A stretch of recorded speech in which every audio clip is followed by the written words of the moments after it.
if I'm back, and I haven't really had an answer. But now, yeah, I'm thinking I'm back.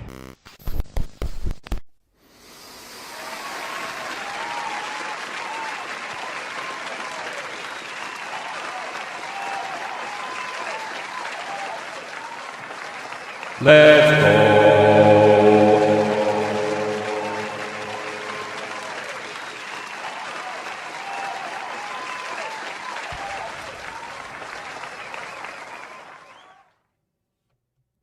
All right.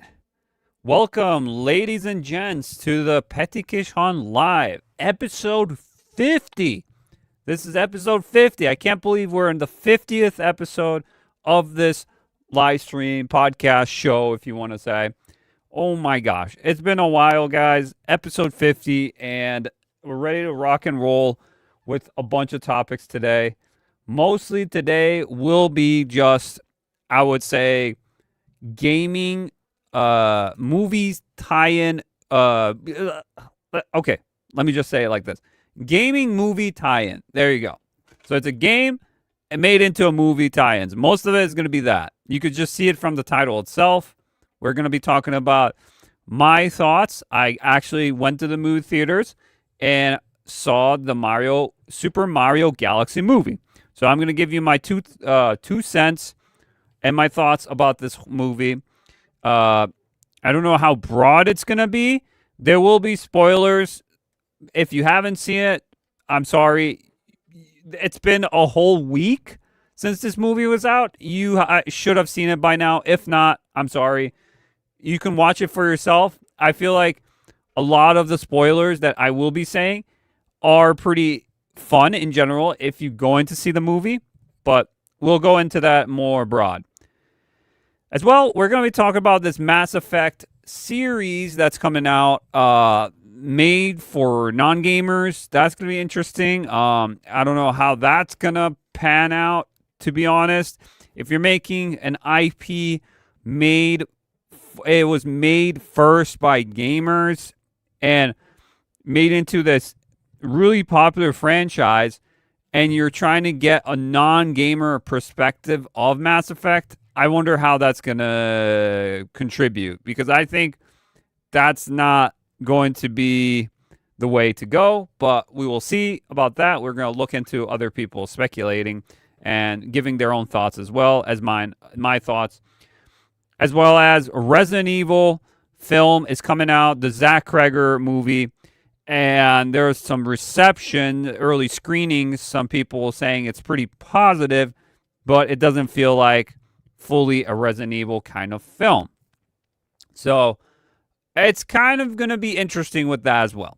So we're going to go through those big topics as well as some mini topics here and there as usual. Again, guys, we're going to be going through a lot today. So if you are new to the channel, I would love it if you guys can sub or follow. I'd really appreciate. I have a lot of entertainment, pulp culture, movies/TV shows, gaming on here. A lot of different entertainment stuff on here. We use common sense, critical thinking, and a little bit of something in between, a little bit something else with that all. So we got a lot here for you to talk about, interact, whatever you like to do. Just do that. I'd love it if you could. I appreciate if you could do that. Anything helps. Even liking on this channel. Please like if you could. Liking, subscribe, all that good stuff. If you like, please, it would be appreciated if you could do that. Also, you can chat in the chat. I guess you can do anything, hype the channel, whatever they say today on YouTube. I haven't been keeping up too much, but all the good things. Push this through the algorithm, guys, because my algorithm is pretty messed up, pretty bad recent days, and it could be better. But that's probably my fault, though. But any support will help, even if it's just a little something. You know, you can follow me on all my socials, as well as you can donate and support me on Buy Me a Coffee. You can tip me if you like. A little bit does help if you could. It's not mandatory. It's not whatever.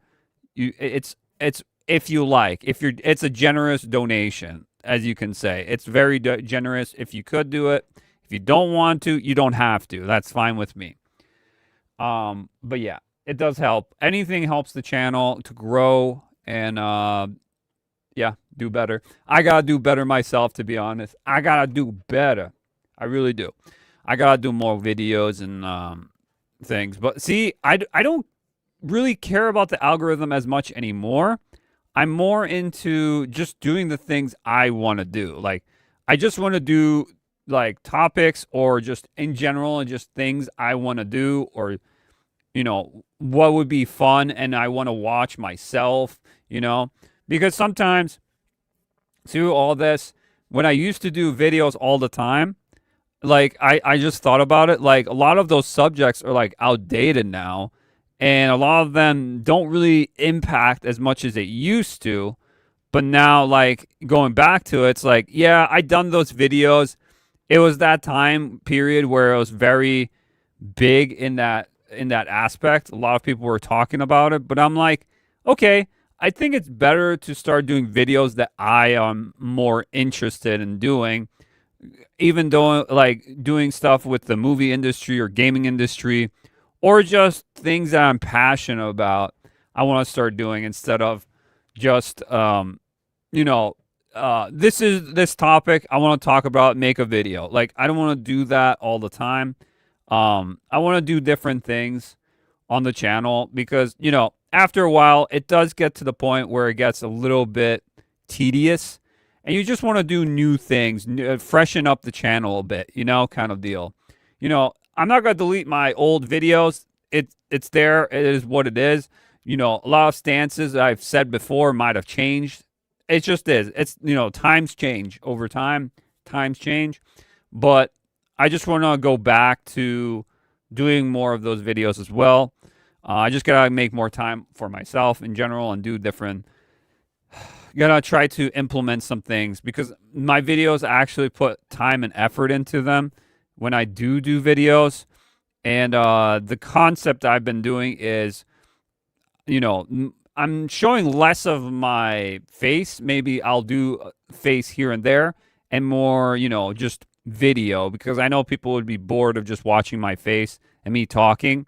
So I'll talk over with some music and video and images, maybe some gameplay or something, showing something. Yeah, I want to do more things like that, more proper, broader aspect of videos, talking about subjects or something. But yeah, and then, like right now we're doing the live stream. That's more of just like a one-to-one conversation with everyone else, my whole followers and community. I hate using the word community, but it is, I guess, a community or like a group of people that follow you.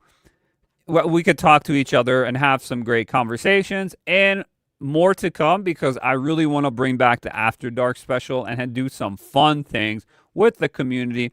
Get some people in here, get some chatters as well. Talk about different things, different subjects, different aspects. I want to bring back another show, but I don't know if it's going to happen. There's other shows, other live streams in the pipeline besides gameplay I want to be doing with live streaming. But in the meantime, I'm just trying to do this every week. Of course, you're going to get something a little bit each time. It's not really too steady, but it is something at least. You're getting something in the channel. So the channel's not dead. It's not dead. It's just in a process of change, I would say. Change and innovation, I would say. A little bit here and there. So we'll see how it goes, guys. Appreciate everything, though. Thank you. Like, sub, all that. But yeah, we're going to go through these. I've been talking out my ass about the channel and everything because I just want to update you guys what's happening. But yeah. So yeah, let's get into the topics itself because that's what you guys came for. I think the topics is what you guys want. I would think you guys want that, right? Right? Hope so. Hope so. Okay. I thought I was muted for that whole time. Holy shit, I'm not muted. Okay. Whew. Phew. I thought I was muted. I was like, holy shit. I better not be muted. Oh my goodness. Okay. Let's get through some smaller ones and then bigger ones, and on and off we'll go through whatever I feel like talking about at that point. We'll talk about. Let's talk about this real quick. Here we go. Let's talk about this, guys. Fortnite Crew changes take effect from June 2026. Okay, so we known about this, guys. We talked about it with Epic increasing their pricing for your V-Bucks, meaning the price is going to be increased, but you're going to be getting less V-Bucks. So it's pretty much a price increase in some way. So there's literally inflation in Fortnite with V-Bucks, and that's what's happening. So the new changes in V-Bucks rewards in Fortnite's Crew subscription service will be implemented on June 6, 2026. So if you guys are still Crew Pack members, you're still getting the 1,000 V-Bucks every month or so if you're up. In June 6th, you will be getting less. So Epic Games recently announced changes to the pricing of V-Bucks and the Battle Pass. Players will now receive fewer V-Bucks for the game's amount of real-world money. But the price of the Battle Pass has decreased. New updates, Fortnite Crew revealed. So let's see what we're getting here. June 6th, we'll see the Fortnite Crew V-Bucks reward decrease from 1,000 V-Bucks to 800 V-Bucks. So you're getting pretty much the same amount as you're buying, I think, a Battle Pass for the Crew Pack, but you're still paying the same amount, whatever, it's like $12. For me, it's like $12.41 or something like that, but it's still the $12. So until then, players will continue to receive 1,000 V-Bucks as a reward from the Crew Pass. The data came from Fortnite, had confirmed changes in Crew, and yeah. Again, the pushback for Fortnite, the V-Bucks problem, is a problematic thing, and people are still pissed about it, which they should be, because this shouldn't affect it, because this is digital stuff in the game. The only reason why this is getting affected is it's not because of the players not purchasing or getting stuff or playing Fortnite. It's actually, I think, a bigger reason is that Epic pays for every week free games.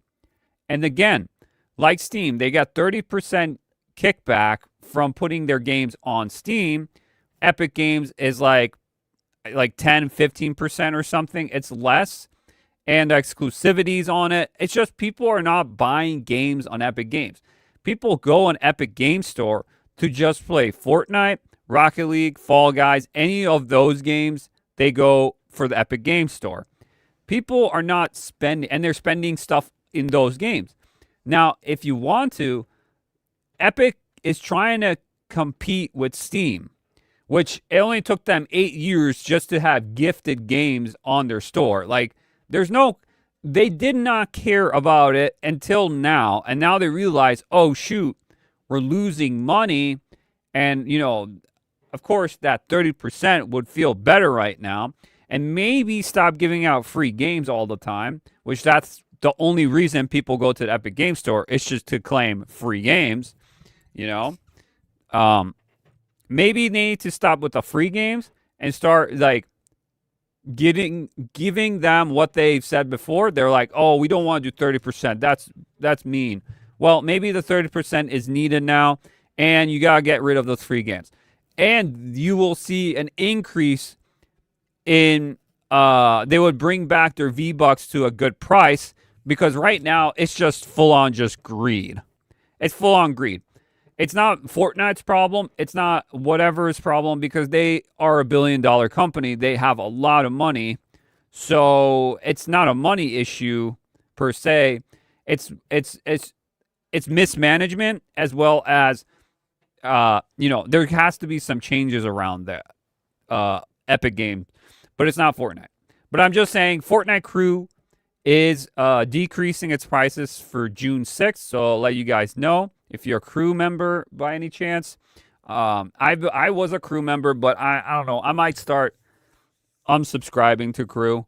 I play Fortnite here and there with friends and stuff, and I play it once in a while just to go on my dailies and do some things. But to be honest, I'm starting to get a little bit worn out with Fortnite in a bit. It's fun and all if you want to jump in and play, but it's just like, I don't know. It's starting to get a little bit to the point where it's losing its charm for me personally, but I don't know. It's not, I don't think Fortnite is ever going to die per se, but I think it's just going to be, there. Like Overwatch, because I know Overwatch was dwindling and it wasn't doing so hot.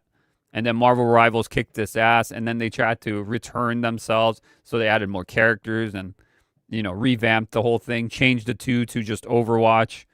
Yeah, stuff like that. But yeah, that's Fortnite for you. The Fortnite Crew. Here's another one for you guys. This one looks pretty good. So it seems this one's Insider Gaming as well. Steam is working on a provided frame rate data for games. That's pretty good. So I'm guessing this will be it'll show you how much your PC can take with frames when you buy the game. That would be interesting. That's good because some games you don't know if you can run it or not, and you have to go to like a third-party site to see if you can run it. Or you look at the specs, and sometimes the specs they say is not a legit what will work for your PC. It's always different. So that's interesting. Steam should soon be able to tell you what frame rate a game will provide on your PC. This is super helpful. I think this will be definitely a game changer, I would say, because for me, frame rate is mostly what I'm looking for. Optimization and frame rate. I'm a huge component for those two. It has to be optimized correctly and have actually a really good frame rate, steady. I preferably 60, I would say. Most of the time, I would be okay with 60. If it dips a little bit to the 50-ish, I'm okay with. But preferably 60 and over, I would be okay with. Games that play 30 now, it's almost unplayable. It's very hard for me. It's very jarring for playing 30 frames games. It's only okay. I give it to them if it's an older game. I will accept it for the 30 frames. But most of the time, newer games have to be in a steady 60 or up, or it's going to be a no-go for me most of the time. Graphics are not everything for me. I don't care about graphics. Now, art style, I think, is actually more important than graphics for me personally. But yeah, let's see. Players were recently informed that the Steam Deck 2 release window through a new insider claim with the handed device. As the goes on, Valve continues to improve the Stormin. Here we go. Spotted by The Gamer. Steam has revealed details about gathering frame rate data through a blog post last month. The gathering of data would optionally and will be stored without connection to the player's Steam account. It could be identified through the kind of hardware the player was using and would be used to learn about game capabilities and improve Steam. Now more updates have been spotted towards the feature. A new post discussing new dare from Roadrunner on SteamDB. The post features code when mentions a frame rate estimator and a description for it. Select an app and a PC config to get the cart estimated frame rate. Okay, based on the frame rate of the other Steam users. Okay, so it's just going to be an extra component. They've had now review scores, and it shows you what specs that computer was used and why, you know, that person gave a negative and why that person gave a positive. Now they show you sometimes the specs, so that's a new thing they've added. So Steam's adding more things, which is wonderful. That's awesome to see. Some features are useful, and then some maybe not so much. But I know Steam in general, it's such a big, how do I say, group, like a social ecosystem, I would say. I don't want to say community because I don't really like using the word community, but more of like an ecosystem of people looking, you know, discussions of games and all sorts of things. It's like a social platform for gamers. And Steam is more social than any of these companies like Epic Games. You don't see, you can't make reviews on there. You can't talk with other people. You have to do it through game. Same with like PlayStation, you know, here and there.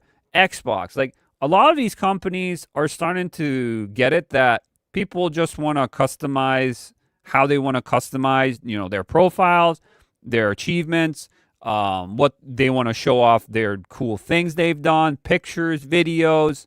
You know, companies are starting to grab that now, and Steam has been doing it for a while. So, yeah, this is just another plus for Steam. Steam keeps winning, and love to see it. Love to see it. And there you go. We got more here. I'm shotgunning through these guys real quick.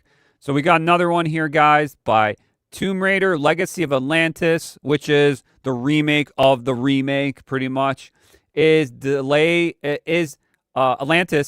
delay rumor surfaces online. So this is a rumor. You know, take this with a grain of salt, since, you know, it's Tomb Raider's anniversary. I think it was this year. This game might not come out. I'm not surprised with all the layoffs that are happening at Crystal Dynamics and all that. We'll see.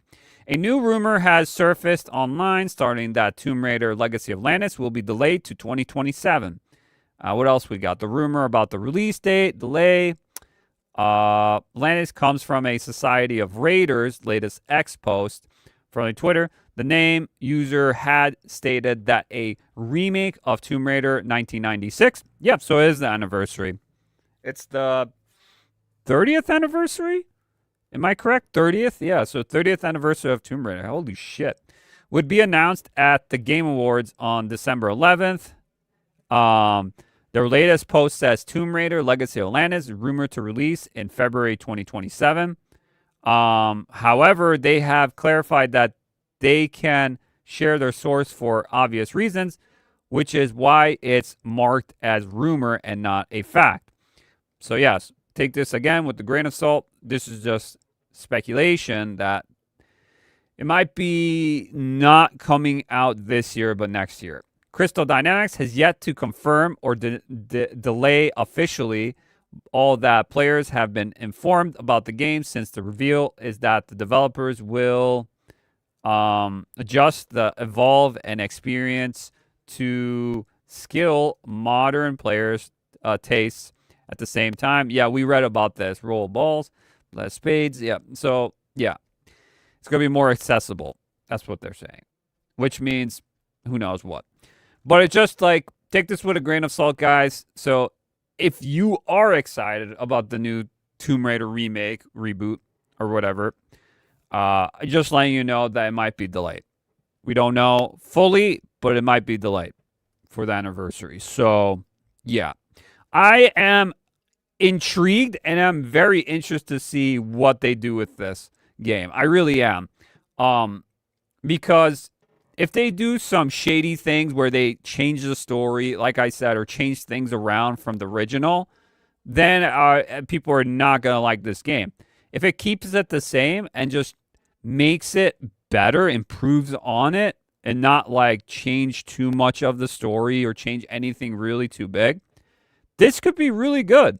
Like this Lara Croft, I know some people would hate it, the design or anything, or hate it or like it.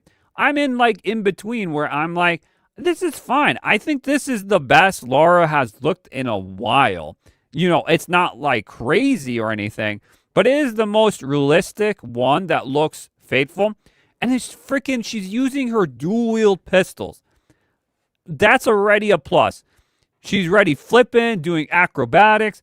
The OG Lara Croft is what most people want. I wanted an OG Lara. That's why I like the remasters that came out. I'm kind of sick of the Survivor trilogy they've had.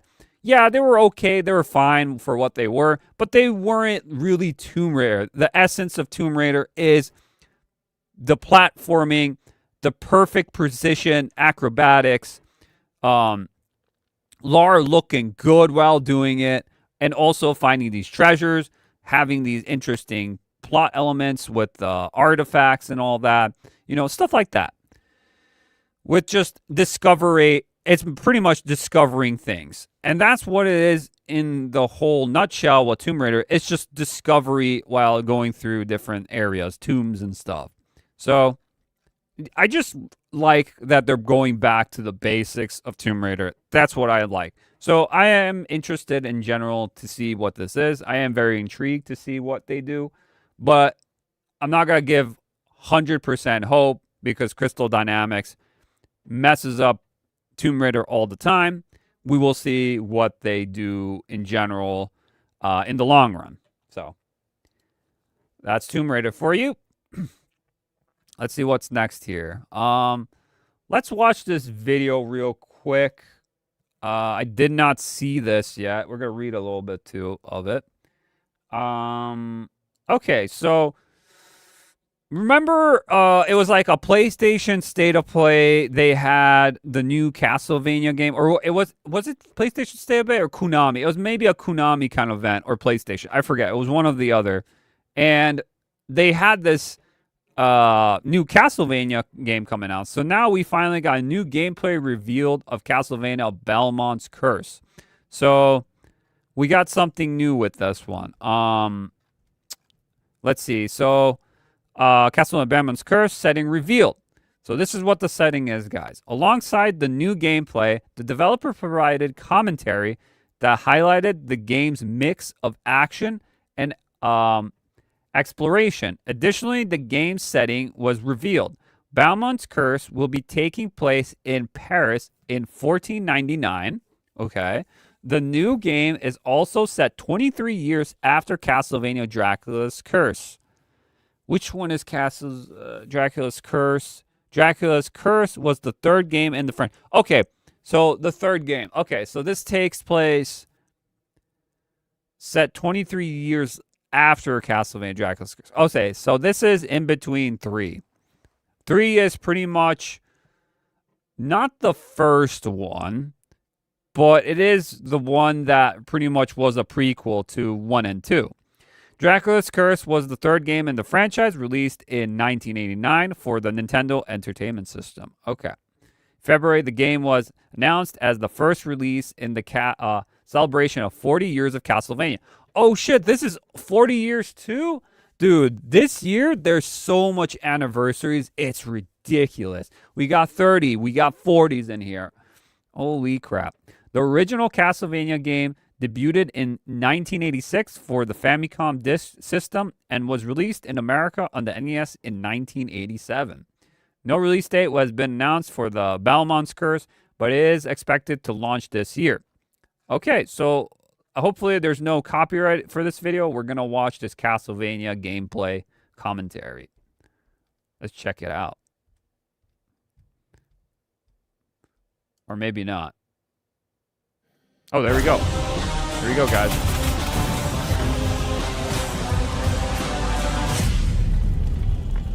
Hello, I'm Matt from Evil. I gotta change something. Evil Empire, the studio. Quick, guys. There you go. Let's listen to this.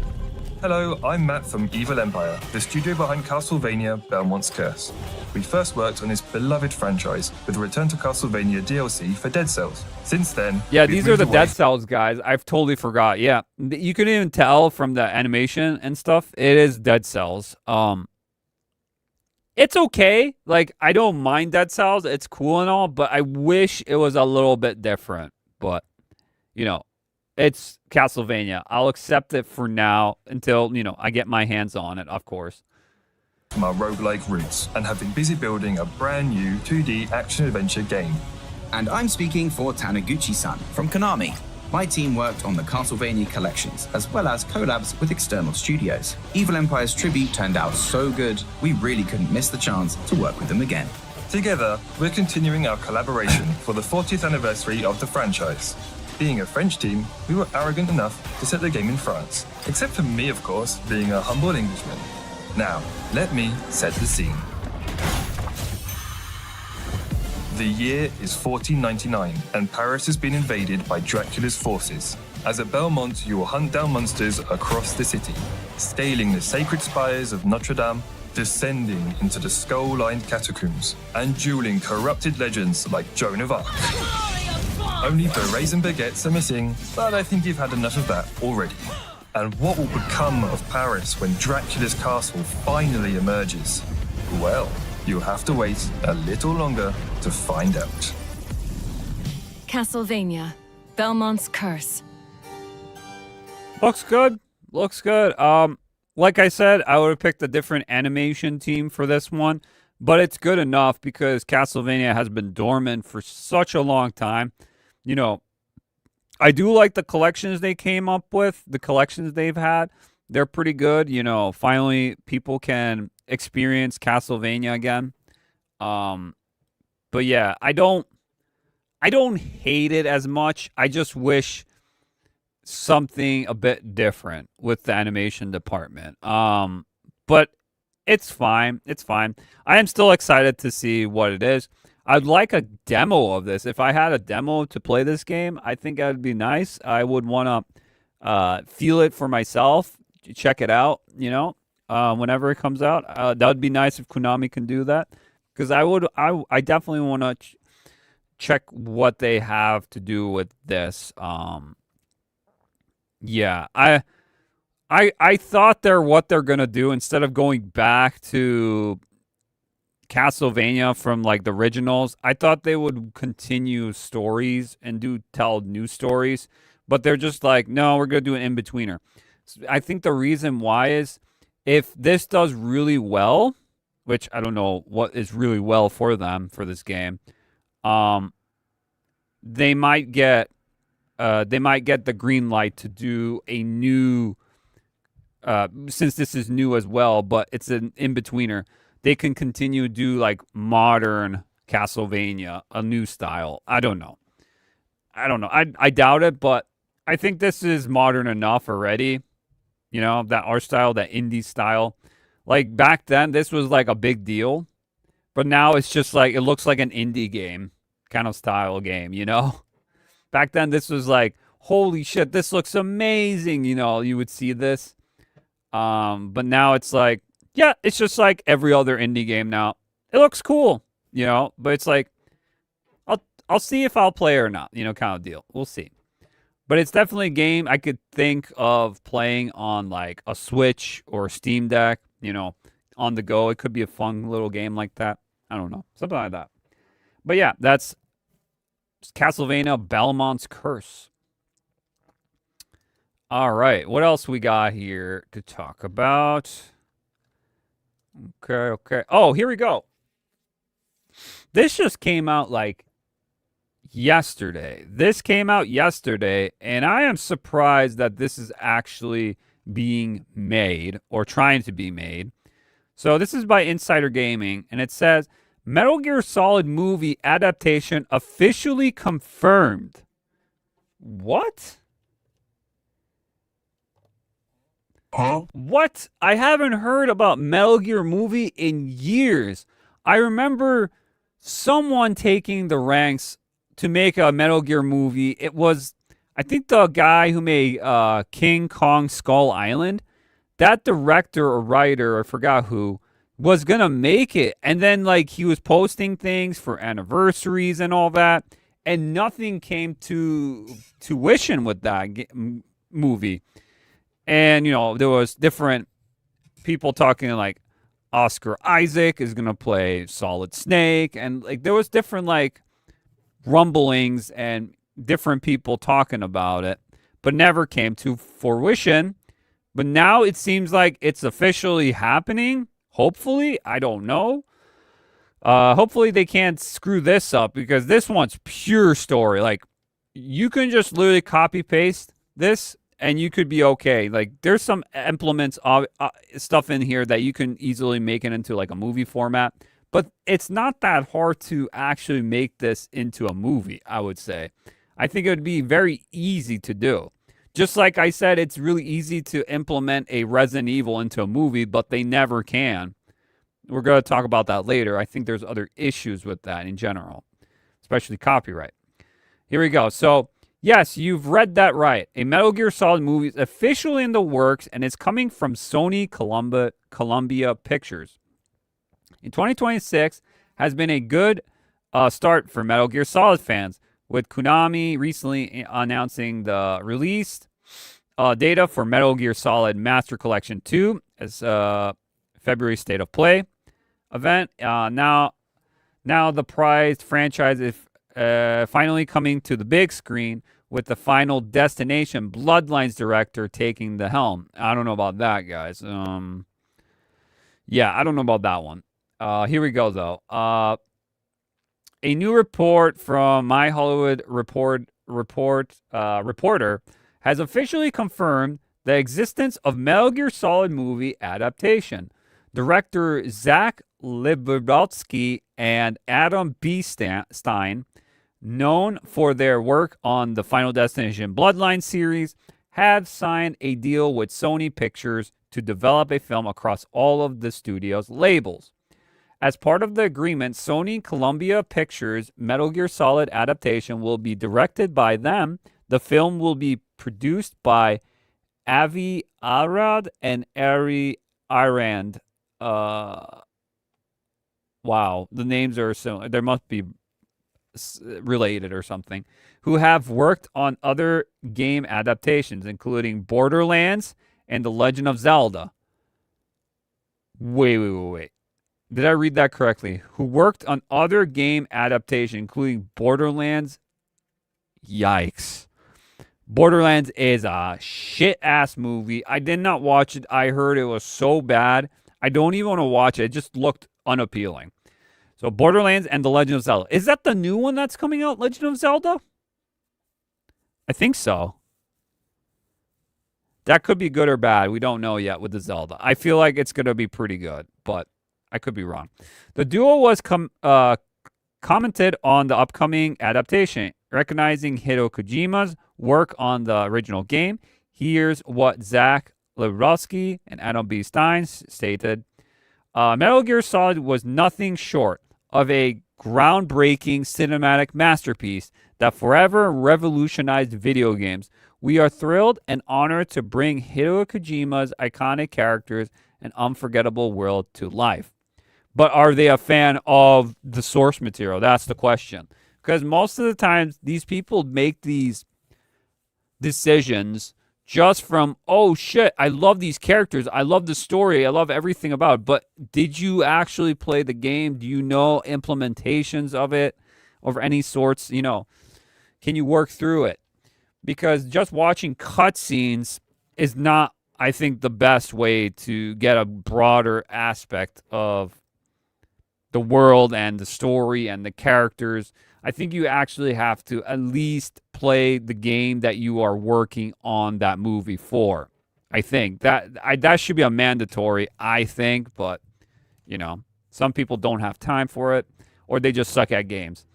But yeah, so Metal Gear Solid is actually happening. They don't say where they want to start with Metal Gear Solid. I would probably think Metal Gear Solid, the first one on PS1. I think that's what they would be doing first. If they want to do a movie, get Solid Snake in there. And maybe later with 2, then 3, you go back in time with Big Boss. Yeah. So yeah, Metal Gear Solid is sort of back in some way again. Yeah, so Konami's pushing for it and Sony are pushing for this Metal Gear thing. Will it work out? I don't know. I am very skeptical on that one because, you know, there's some shitty-ass game adaptation movies out here. And then there's good movies out here that are pretty good, pretty decent. Not something crazy to talk about, but they are pretty good in general. So, okay. Let's get into other topics here real quick. Let me see. What do I have here real quick? Come on. Come on, Twitter. Come on, Twitter. All right. There we go. I just saw this recently, too. Let me zoom in for you guys. There you go. All right. I just saw this recently, too, guys. So take this with a grain of salt. Again, guys, this could be fake. Don't know. But this is by Pirate Nation. Reported and found this. According to unconfirmed reports. Again, unconfirmed reports. It's not really true. Could be true. We don't know. Again, it's a speculation. It's speculation. Keep your expectations low, guys. Every time when you see these, sometimes I do get a little excited when I hear some really good stuff. But sometimes, you got to put your expectations low. So it says Grand Theft Auto 6 could be aiming for a PC release in February 2027. I'm not surprised if this is real. I'm not surprised. The rumor is said to come from former Rockstar Games employees. Okay, that could be anyone. So far, neither Rockstar Games has officially confirmed a PC release date. Okay. I can see this happening. I think this is a console exclusive, if I'm correct. This is only on PlayStation 5. Now, they rose the PlayStation 5 console prices recently because they're getting ready for GTA 6. No doubt that's happening. Now, after all the hype is gone and people have gotten GTA 6, which is going to make crazy numbers. It's obvious. Doesn't matter how you feel about it, if you hate it or like it or whatever in between. It's going to make money because normies and common people are going to be getting this game. Everyone's going to be getting this game. I won't be because I don't have a PlayStation 5. Now, PC port. That is interesting because I would be okay to actually check it out if it does come to PC this quick. The exclusivity they're trying to do, PlayStation put so much money into, I don't know how much it's going to make, guys. I'm telling you, the consoles that are recently haven't been like a big impact. There hasn't been a game where it's like, I need to buy a console for it. This could be it. But at the same time, I feel like the exclusivity is going to wore out pretty fast. Because this game, if you think about it, in a huge budget it has, it's billions and billions of dollars. Now, if you want to make a big sum of money, and Rockstar does, and a lot of these stockholders and shares and investors, everyone wants them to make it multi-platform on everything. Straight up. This exclusivity is not going to last too long. I'm telling you. So maybe not in February 2027. It could be maybe 6 months down the line, 5 months. People got to have the new thing because they have FOMO for it. They have to have it right now. I got to get GTA 6. It's the biggest, hottest new game. I got to have this console. I got to buy the $900 console. Bruh. I'm telling you, that's what people are going to do because they have to play it. I'm going to be those people who be like, dude, I'm still playing some of my backlog of games I have on my Steam. I'm still playing through these games, dude. I'm good. I'll wait until the PC port and is well optimized. I'm fine with this. I'm okay not playing. I'll probably watch some people play it, if I want to see their reactions or see what's up with the game, how it looks, how it plays. I'm still going to check it out. But I'm not going to play it myself, I don't care. I don't care for it as much. But I know a lot of people is, and it's a normie game. Gamers love it. Normies love it. It's going to be played by a lot of people. It's obvious. But will it push consoles? I don't know about that. Will it make its money back? I don't know about that either. That's why I've said the console market, even though, there's a lot of PlayStations that have been sold, and that was reported, but there's no one playing games on PlayStation. Like, they're not buying the newest things on PlayStation. This could be that game that people buy finally. Now, again, if you're new and you want to get a new PlayStation, I don't think you're going to be getting this. You could be. You could be saving up. You could be getting this. But I would just legit get a PC instead of the $900 console, because those rumors we saw basically few months ago or weeks ago that the PlayStation might be coming out, the next PlayStation, on 2027 or 2028 kind of deal. There was rumors and rumblings about that. Like, not coming out 2027, but it will be announced in 2027 and come out maybe in 2028 kind of deal. I don't know. There was rumors about that, talking and everything. It's not official, but people have been talking, talking sometimes. It could be something legit, could be not. That's why we speculate between them.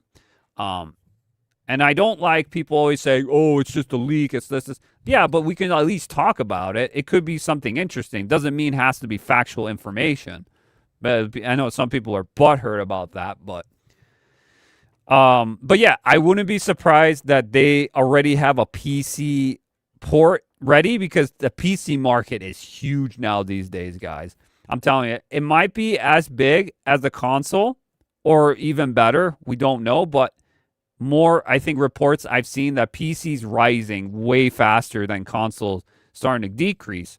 So Rockstar needs that money right now. They have to be making more than billions of dollars, because those billions of dollars just to make this game, they're going to have to make quadrillion dollars with this, kind of deal. So they're like, wow, we have literally isolated all these other platforms just for PlayStation. Will it actually make the mark? Will people buy a PlayStation for this game? I don't think so. I think people will in some sort, but I don't think you're going to see that huge growth. I think the people that already have a PlayStation, are already ready for GTA. They already know about it. I don't think new people are going to get PlayStations for this. I could be wrong. But I'll just wait for the PC people. I think the PC people are just waiting and watching. They're going to be like, let's see if it even runs. That's what they're going to say. Let's see if it even runs on PlayStation, first of all. Let's just see. So, yeah, pretty interesting, though. Let me see what the comments say. I can't wait. I don't need to be dropping $1,000 just to play GTA 6 when I built this year. See, like, people already have PCs.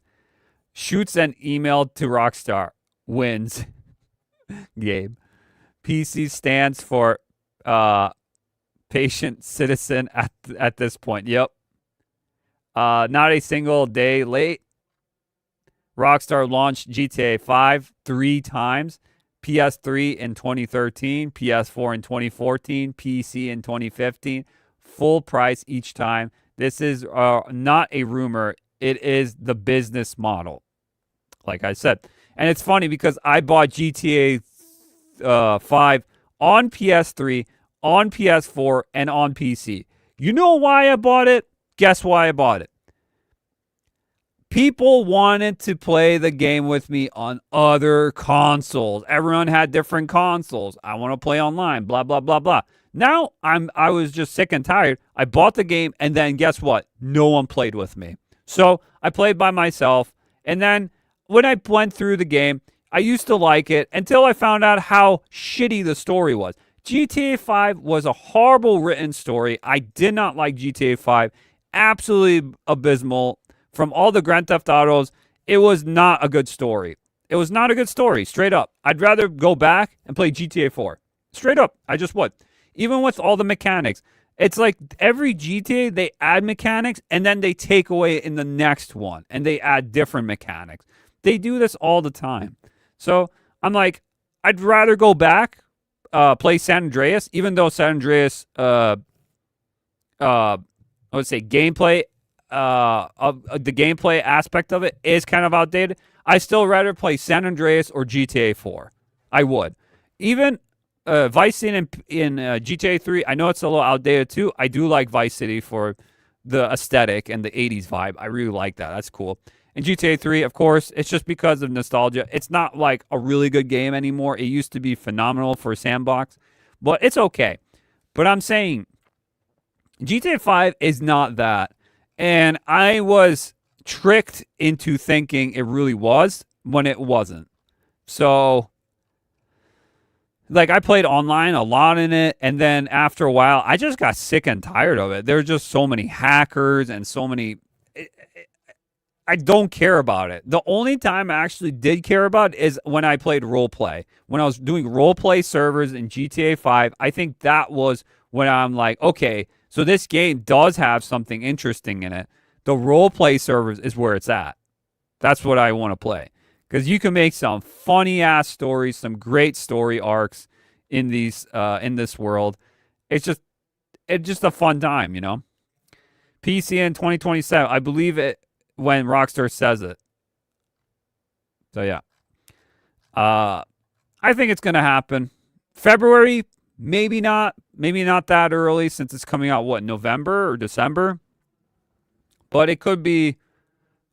I could see it maybe like in April or May. It could be during that time. Or June. It could be coming to PC. It's not going to take that long, guys. Just hold your horses. Hold on tight. If you have a PC, do not get a PlayStation just for this. If you already have a PlayStation, you're probably going to get this game now. So it doesn't matter if you already have it or not, you know. Depends on the situation. There we go. GTA 6. Okay. Let's see what else we got here. Let's see. If we're talking about PlayStation, I just saw this too. But Pirate Nation, another PlayStation thing. A recent Sony job listing suggests that PlayStation Network may be getting a major overhaul. We talked about this too, that there might be a PlayStation app browser thing that you can open and buy it there instead of porting it to Steam and other platforms now.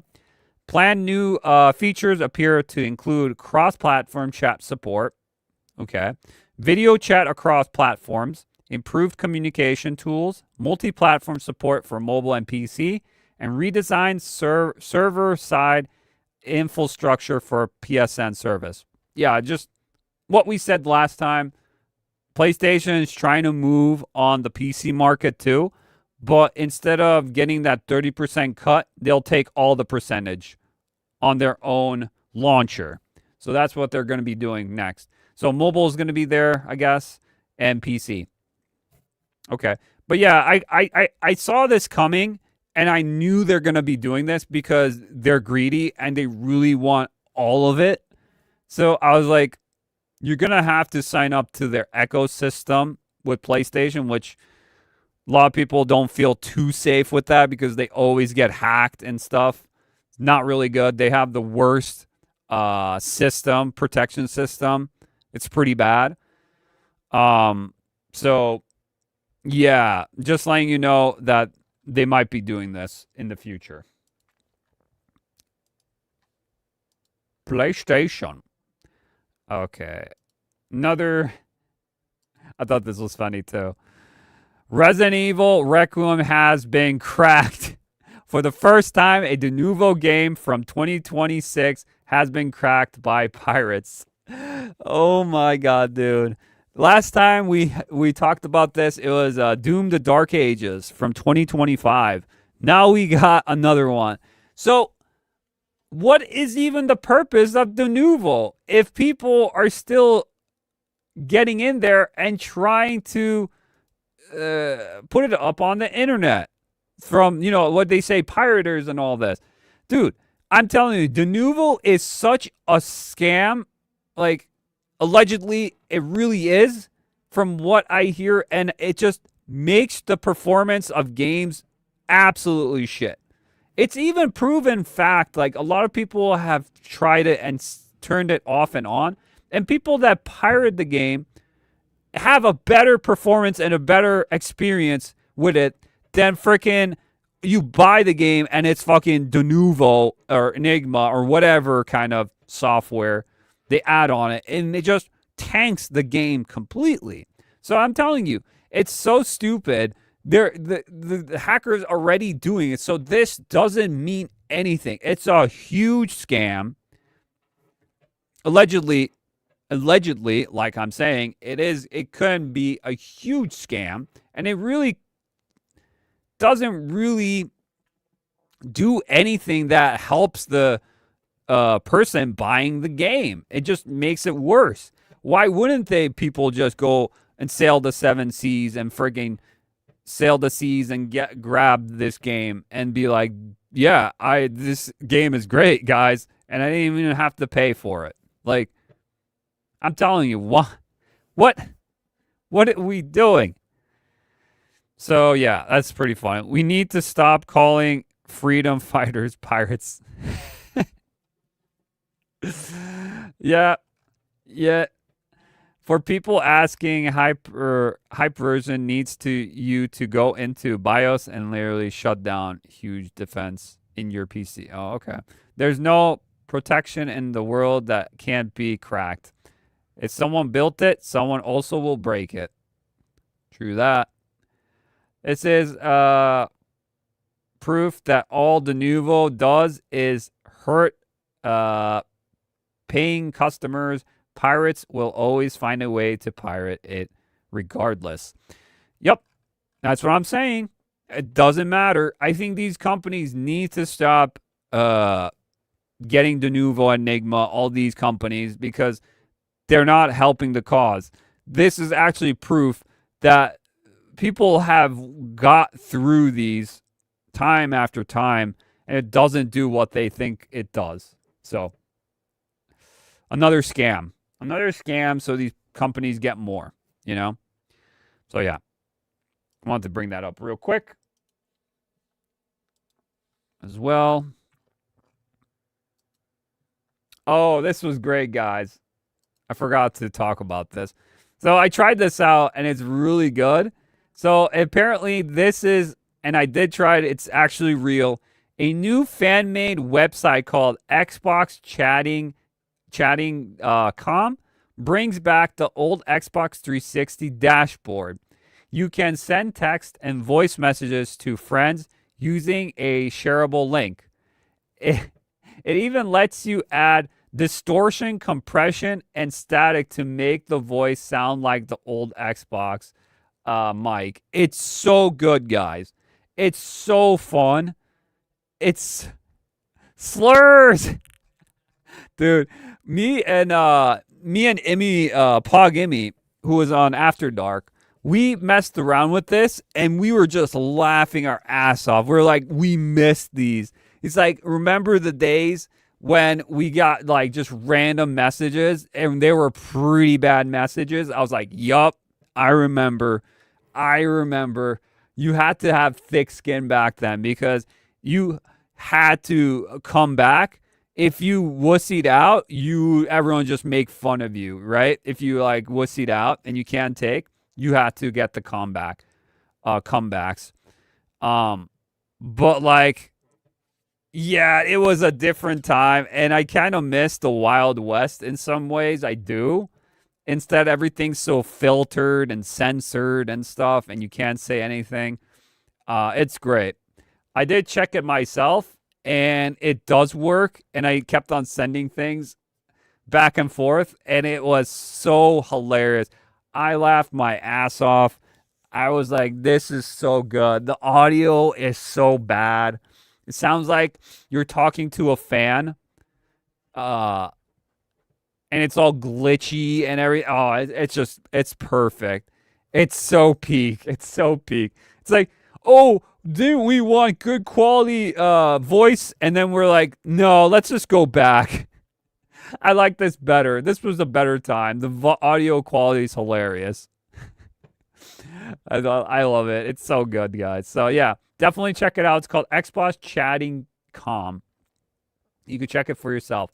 It's just like a dashboard you can do there. You could just add your voice, add text, game tag, everything, and then you could just send it through Discord or whatever you want to send it through, and people will just click on it and they can hear your voice. You send them a message, and it's so funny. It's so funny. It's so good. So yeah, check it out, guys. I recommend it. It's pretty good. It's pretty good. All the slurs. Oh no. Oh, here's something here, guys. I did not know this, but apparently this is by Pirate Nation. According to an Insider Gaming. Okay, so the Insider Gaming had this. Naughty Dog had plans for some form of Uncharted 5 before the COVID-19 pandemic disrupted the development. Good.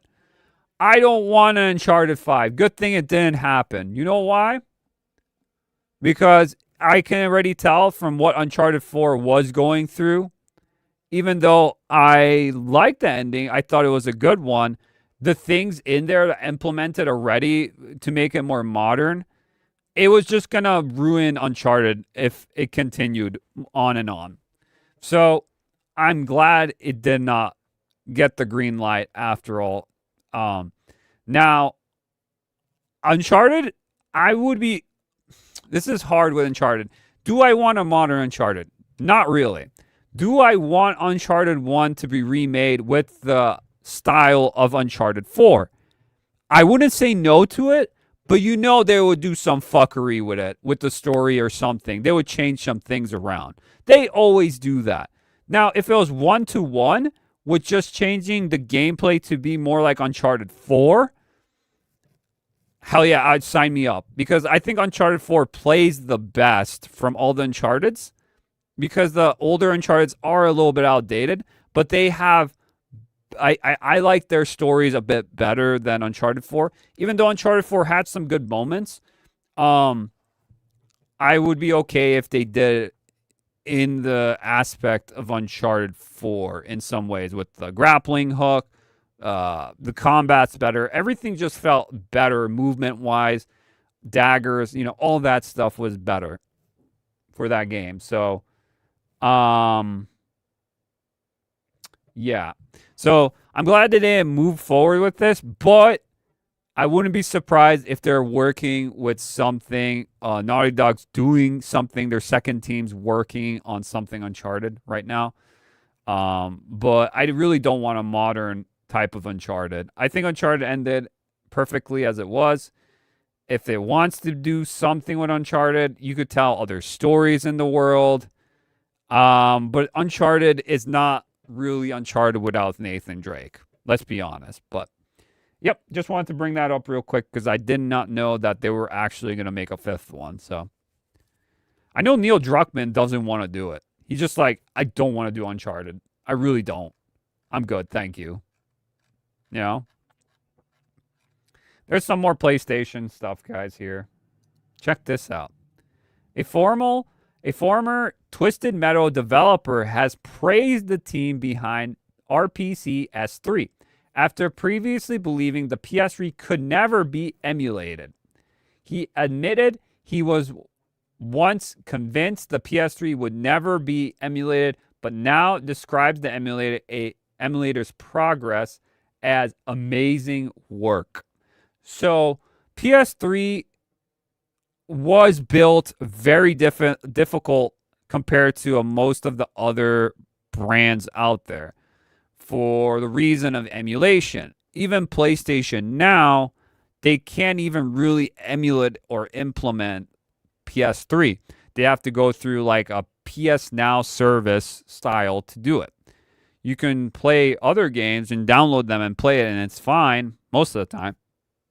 But for PS3, you have to go through a cloud system for it. So PS3 is making markable better changes to make it feel much better. So it's doing things better and better. And just the Twisted Metal, I think this is the developer who worked on the Twisted Metal PS3 port, which I remember that Twisted Metal reboot. Yeah, it was pretty good. It wasn't that bad. I remember playing it. I still have the game. It's pretty good. he was pretty happy to see what's happening with the PS3 emulation areas, and they're doing a lot to make it work. So it says, I think a lot of things can be implemented, just you need time and effort to make it actually official. And you need people that are actually competent in making these things, not just a cash grab and do it quick, Because if PlayStation finds a way to say, oh, we need these people to work on our PS3 ISO system for PS6, these people will be like, okay, we can do it, but it'll take time, But it's already good improvement. That's good to hear because, a lot of games, you cannot find a lot of games that were on PS3 on other systems anymore. So a lot of the games that are hidden on PS3, you can't play them anymore. They're only on PS3. So this just making it better for gamers out there, for sure. Makes it better. Making it better, that's for sure. Let's see.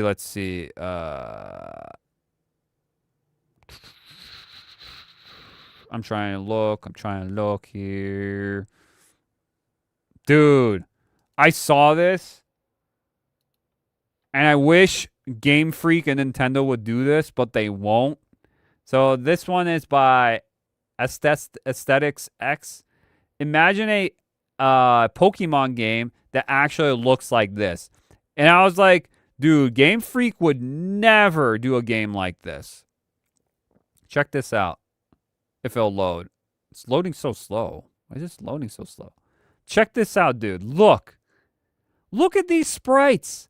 This looks like freaking Octopath Traveler or Bravely Default or that new Dragon Quest remake they've done. This looks so good. Look at the sprites. Dude, the Onyx behind Brock and the Pokemon trainer Ash with Charmander. Dude, this is what Pokemon 1 remake should be. Straight up. Straight up. Dude, look at this. Is that Gary? I think it's Gary. Could be wrong. Blastoids and Charizard. Look how good this looks.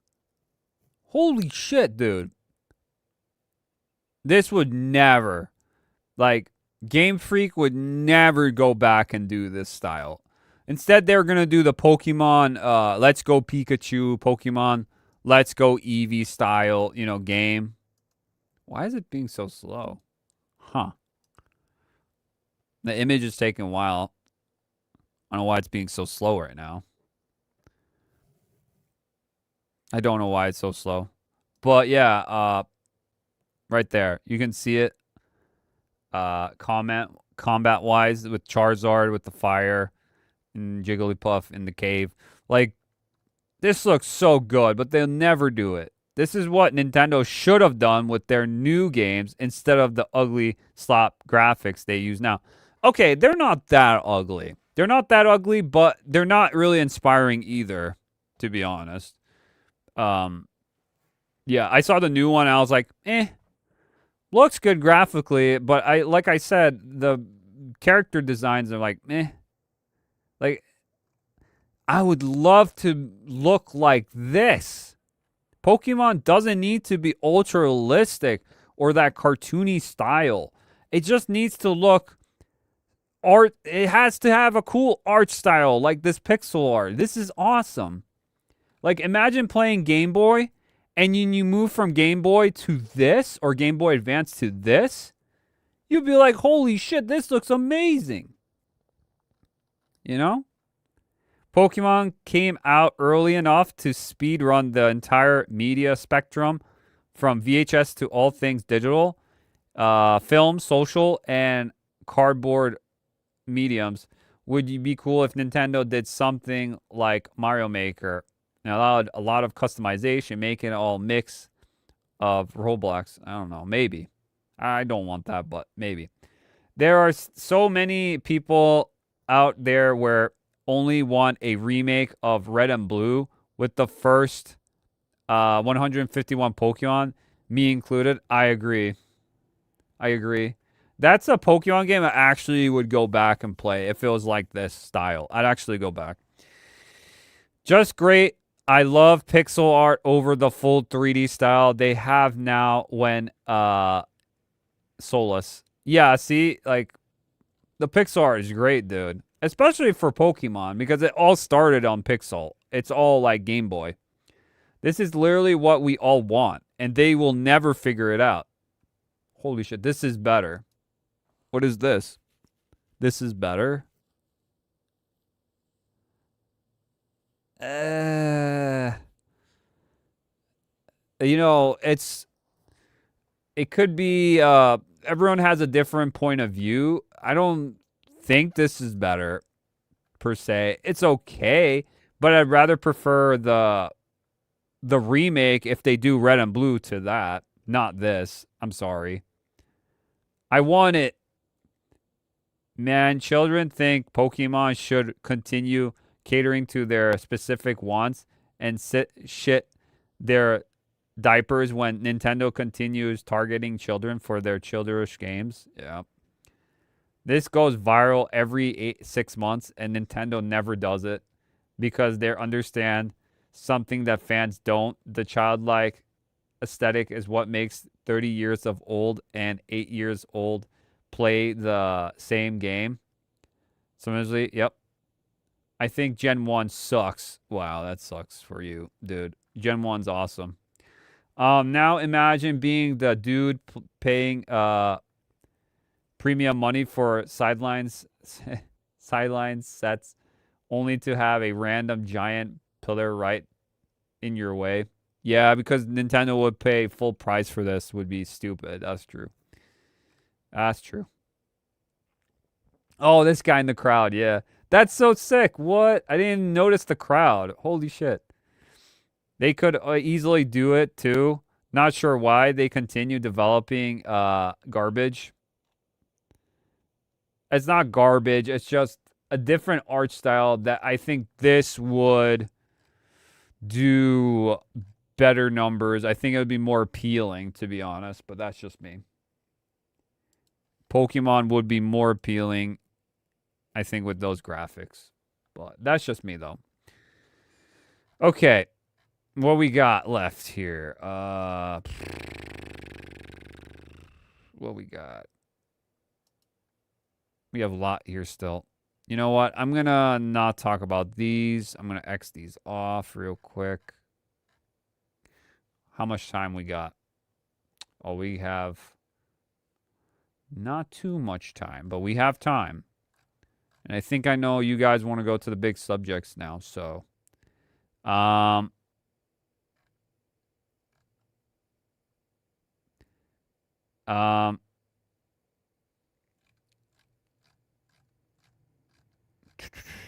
let's talk about this Overwatch thing real quick, guys. Because, why not? So Overwatch tweeted this out. In Season 2, we're introducing an update look for Anran. She didn't fully land as their furry and fierce sister of Wuling that we hoped she would. With this update, you team focused on strengthening her overall presence. The evolution reflects both on creative intent and the care we've taken in shaping the hero. See her rise from the ashes when Season 2 starts on April 14th. So they actually, the voice actor came by. Hi. And didn't like what was going on. And she was a little sassy about it, where she's like, I don't know, I don't like this. I don't want to disrespect the team, but I feel like it should be just like the art style of the other one, like that animated trailer was and everything. And Overwatch is like, okay. So they bent the knee. No one cared about it. I thought she looked fine. The character design for Anran. And I was like, why did they make a big deal about this? She just wanted to say something and she got it. And it's like, what kind of like pillar of, you're just a voice actor. You're there to voice. You're not here to really implement anything artistic, by the way, but okay. So they bent the knee Overwatch and they're like, okay, we'll do that. So this is what happens now. You're going to see the new design for Anran. Hi, we're nearing the end of Season 1, and we're so excited by players' We're response. so excited by the response of Overwatch with Anran and now Season 2. I don't know why he has to talk like that. We're like 5 years old. I don't know why he has to talk like this. Like, he could just straight up say, so this is our design. We changed it. Here you go. We're excited to see if you like it or not. Boom. That's it. But they have to, like, feel like they're telling me, like, we're babies. It's like, bruh. I know this is probably, like, more executive talk. This is how they're supposed to talk. But it feels like I'm getting talked on. I feel like I'm dumb. Like I'm a little child. Everything that was in it, including 5 new heroes. And just last week, we teased Hero 51, who will be coming in Season 2. I wanted to take a moment to share the updated version of Anran's in-game look. We want our heroes to feel unique, but we also want their visuals to match their personality. And we feel like we didn't quite land. Dude. Hey, yo, what the fuck? Huh? No! Holy shit. What is even the difference? Dude, the old one, okay, maybe she had more of a round face. And then the new one, they gave her maybe more elongated face. But it looks freaking the same. Barely noticeable change. Barely noticeable. Absolutely insane. Dude, you wasted so much time. The voice actor wasted so much time for the art design to be made and everything. And guess what? You still get the same thing. And then I find out that she said, oh, this looks way better. How the fuck? It barely changed anything. Barely. Maybe a little bit with the eyebrows, I guess. But not much. That when Anran first released. We think she could come across older and that her original version was too innocent and playful. Anran is confident, determined, fierce, and a natural-born leader, and we want her visuals in-game to convey that personality. So we made some adjustments to her face. Oh my gosh, so much different, guys. So much different. Can you even see the difference? How much different is it, dude? Eyes, eyebrows, and mouth, and we moved away from that baby face look and expression. She's more fierce now. More sincere and more mature. And even something like a... Okay, maybe you could say she looked like Kiriko. She kind of looked like Kiriko. So they're like, oh, she looked too young, so they had to change it just a tiny bit. But it's not much of a change. Simple posture change. Not much of a change. Not much. It's still the same body, same function. Like, when I first saw this, I'm like, they're going to ruin her face. She's going to look so weird and everything. And then they're like, no, we're still sticking with the same face. Just made her more mature. Can help Anran. Not really much difference. Well, more like Anran. We're really happy with the way these changes turned out, and also that she has a closer resemblance to her brother Wu Yang. Yeah, but they always goon for Wu Yang. But when you goon for Anran, it's a no-go because you're an incel and you shouldn't be doing that. But when it's Wu Yang, it's okay. Like, you know, they do that all the time. Yo, Overwatch is just full of gooners. It's straight up. It literally started the Rule 34 or whatever it's called. The weird-ass things you can find about these characters, you know, on the internet. It's like super, you know what, goonery, I guess, with these characters. But now they took those away. Now no one cares about Overwatch. It's pretty funny. So much We things have have 5 changed since Overwatch. So much. It probably not so good. Overwatch just, it looks so bland. Especially with that new character that appeared, it looks so bland. It's so generic. The character doesn't look that good. Pretty lame to me. What I call that? She looks like parts of Cammy because she got a beret and she got the, the, what is it? The tied up hair and with the green and everything. I was like, it kind of gives me like Cammy vibes from Street Fighter. I don't know.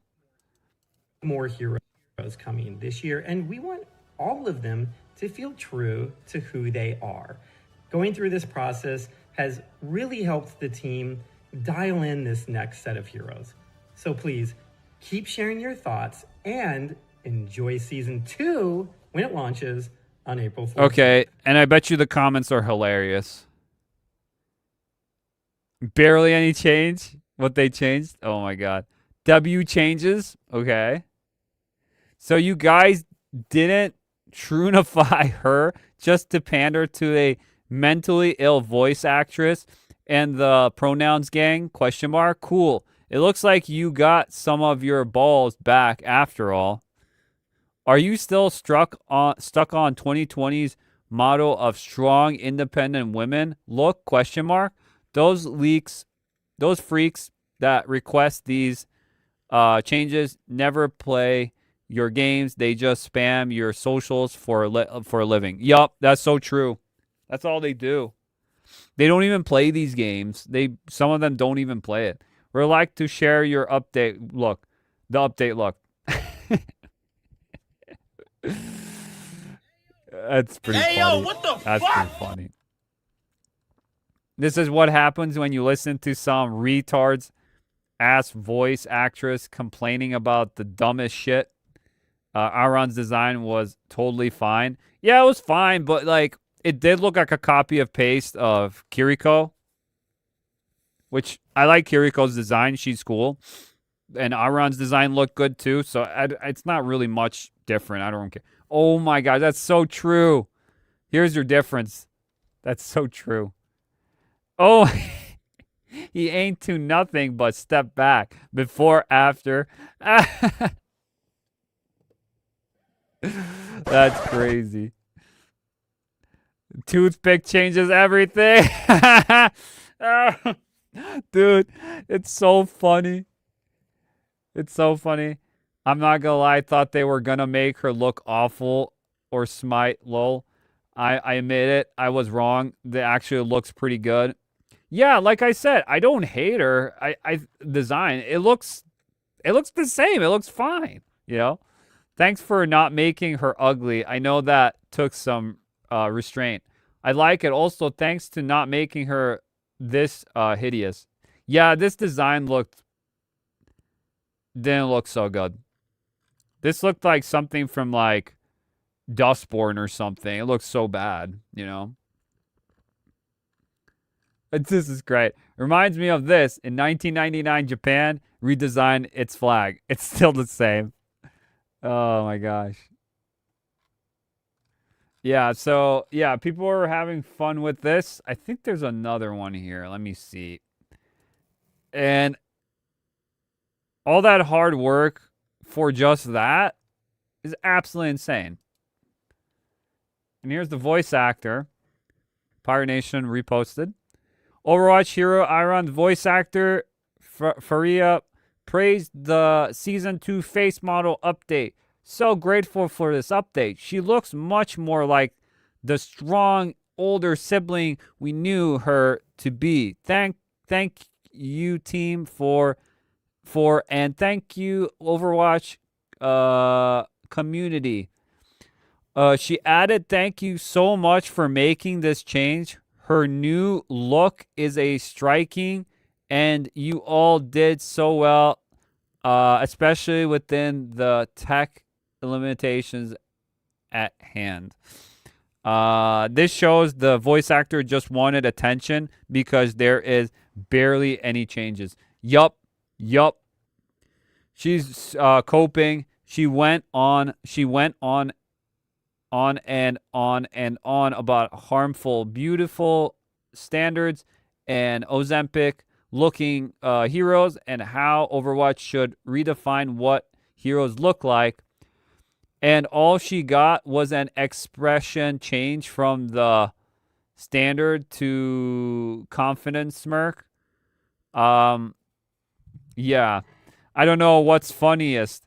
That it took Blizzard a month just for this, or that what the activists expected was a far unconventional troll, but it's literally the same character model anyway. Yup, pretty much. Meanwhile, in Marvel Rivals, fuck. Is that Black Cat? Oh yeah, Black Cat's coming on Marvel Rivals soon. Oh yeah. I wonder how she's gonna play. Yeah, but that's Overwatch pretty much. What a dumb thing to do. I'm just saying, so much time and effort wasted. Again, with this face model, like not much of a difference. And it was just pandering to pander to an audience that probably doesn't even play the game again. When a girl asks you, do I notice anything different? Yeah, pretty much. Legendary drops. That's so funny. Dude, it's barely anything. Like, now I'm looking at it. Even up close. Elongated a little bit. Lips same, nose same. Eyebrows might be a little bit thinner instead of... Dude. They just elongated her face instead of made it circle. That's it. Bruh. It's still not bad. It still looks female. It still looks like a female, so that's a positive. But was it really necessary to do this? Not really. Not really. But yeah. Overwatch will do Overwatch. They'll bend the knee for any excuse for them to play and buy their play their game, pretty much. Yeah. Pretty much. All right. Let's go. Ooh, there's a couple here I want to do. I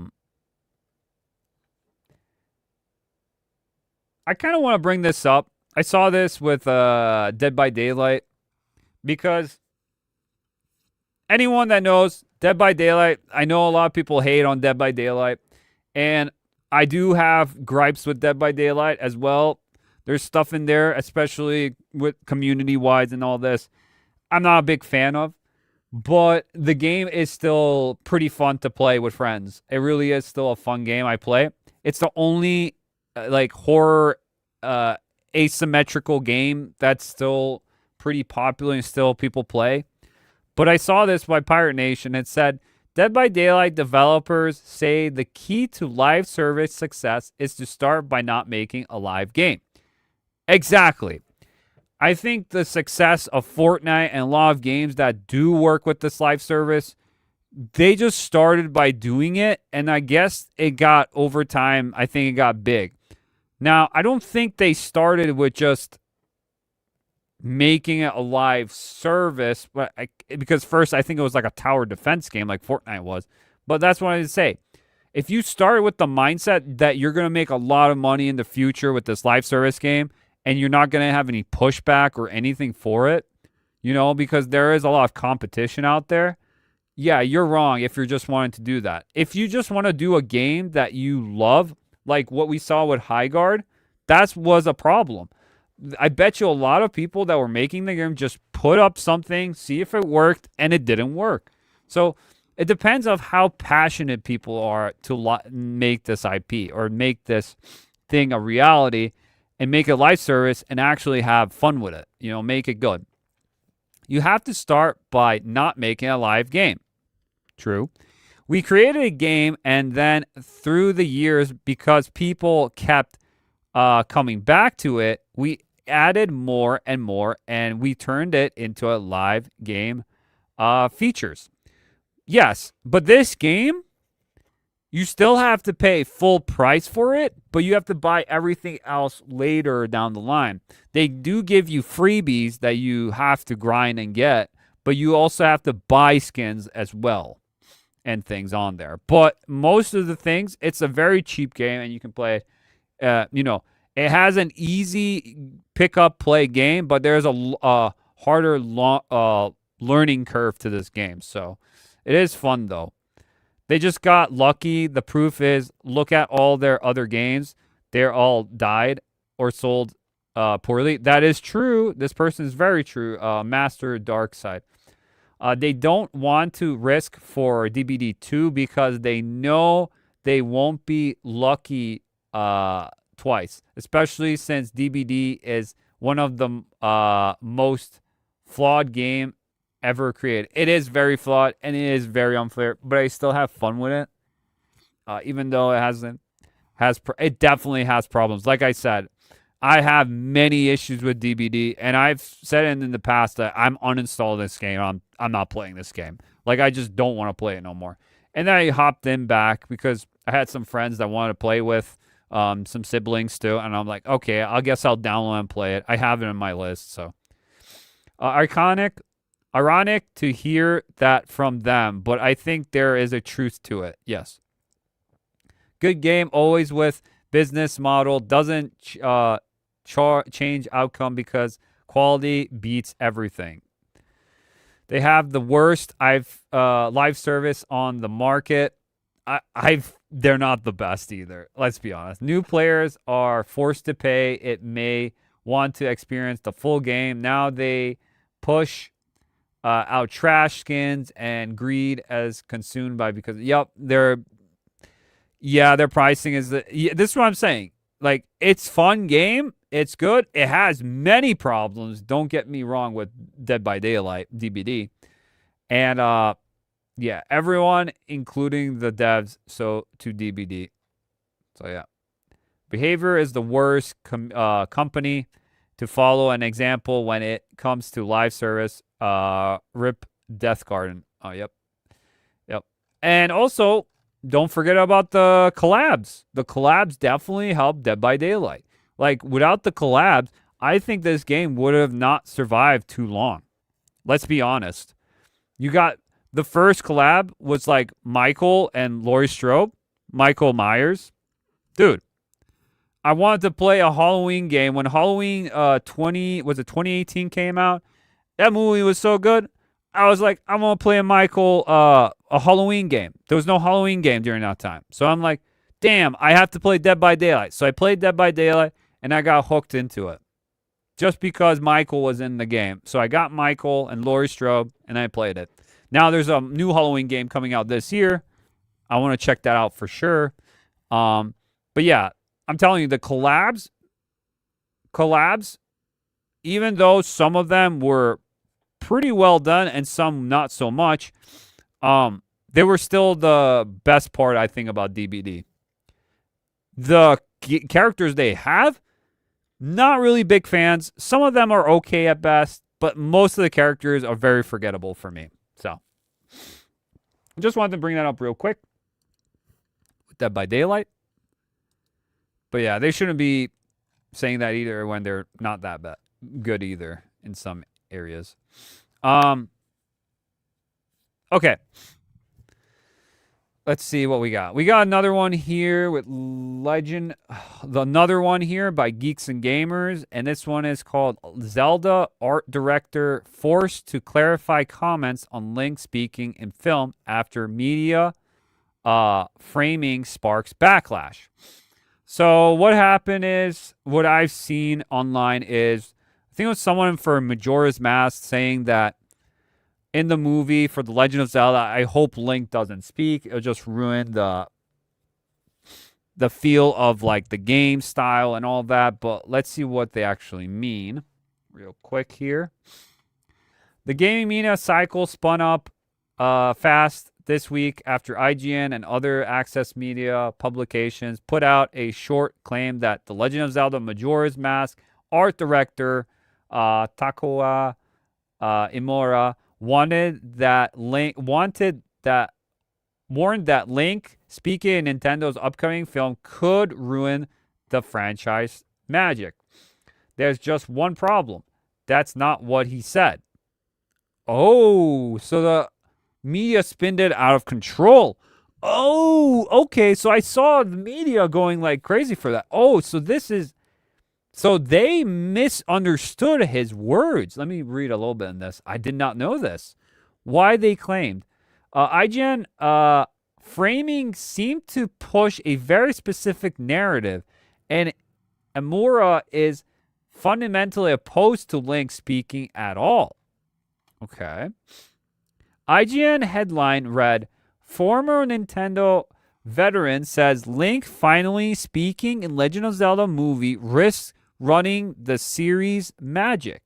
An article then quoted Imura slated, the moment Link speaks, I can't help but worry little that the Zelda magic everyone has been hurting in their hearts might just vanish into thin air. These were remarks translated from Japanese. IGN does note that Imura started Link should speak sparingly in the movie. They obviously talk, he said, but it seems like it'll be a Lectium character. So he doesn't speak too much, but he has face animations. That's what I said. I think Link shouldn't be talking like too much in this movie. I think he should be a silent protagonist, but if he does talk, he talks very small lines. You know, he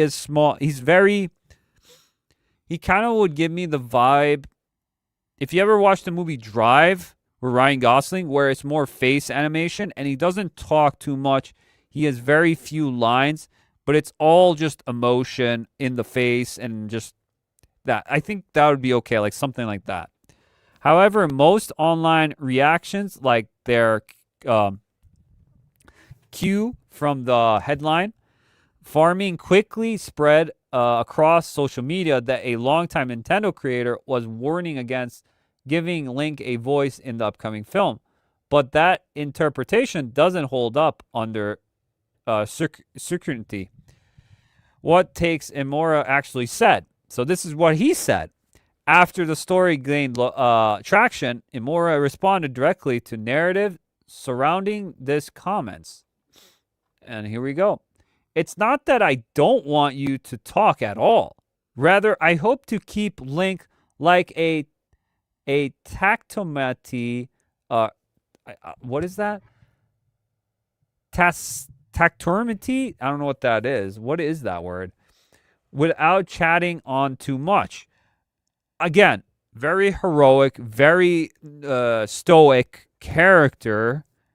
Not too much words. Kind of like a Samurai Jack character. That's what I would say too. So they just like took it out of perspective that he shouldn't talk at all. I don't want that either, but he will talk at some parts. It's not just chatter. Oh, land princess. Oh, what do you want? Blah, blah, blah. Like, he's not going to be like that. That's funny. It's not that I don't want you to talk at all. And then he said, yeah, the same thing. That clarification fundamentally changes the meaning. He is not saying that Link shouldn't be speaking. He's advocating for restraint. Even within IGN's own reporting, there's acknowledgement that Link would likely speak sparingly in a film adaptation, but that Nunkin was not the focus of the headline of the broader difference in everything. Yeah, so they pretty much propped up him to be saying this, and people are like, what? And then he said, no, actually, I said this. You guys misjudged what I wanted to say or something, like kind of deal. It's like, bruh. IGN will just IGN, of course. And others will also copy. You know? That was bad journalism again, I'm not surprised bad journalism, again, with this. He's saying pretty much the same thing I've been saying, that Link shouldn't be talking like a horseman. He shouldn't be talking like crazy. He's not a bard. He's not like anyone that he's going to be. You know, give him less words. He's more stoic. He's more, you know, more of a silent protagonist, but give him at least something to work with while talking. But he's not, it's more face emotion, more of, you know, that. And like I said, we'll be talking about like the Mario movie, which I think we'll be talking about after this. The Mario movie, like being very poor in writing and story. You know, since it's just a Mario movie, obviously there could be more to it. This movie, the Zelda movie, needs to do better than the Mario movie because this one has way more lore, way more story, more character, and a lot to go for. I think this will have more impact, I think, than the Mario movie, even though the Mario movie is doing really good. But let's just get into that right now, actually. Let me bring it up. Let me bring it up real quick for you guys. I gotta find it on my critic list, the review. Real quick. Real quick. Real quick. Because we gotta talk about this Mario movie real quick. Give you my honest thoughts about it. Of course, why would I not give you my honest thoughts? Pretty dumb. Pretty dumb. All right.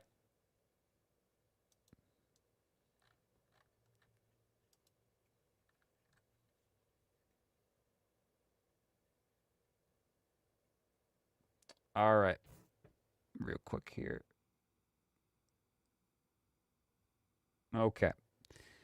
So, guys, I watched the Super Mario Galaxy movie, and I watched it during Easter. I went Easter Sunday to watch the movie with some family members, and we were like, okay, let's watch this movie. What is this all about? A lot of, like, you know, here and there, a lot of mixed reception, you know, critics not liking it, and some people really enjoying it, especially fans loving it, enjoying it, and then some people in between.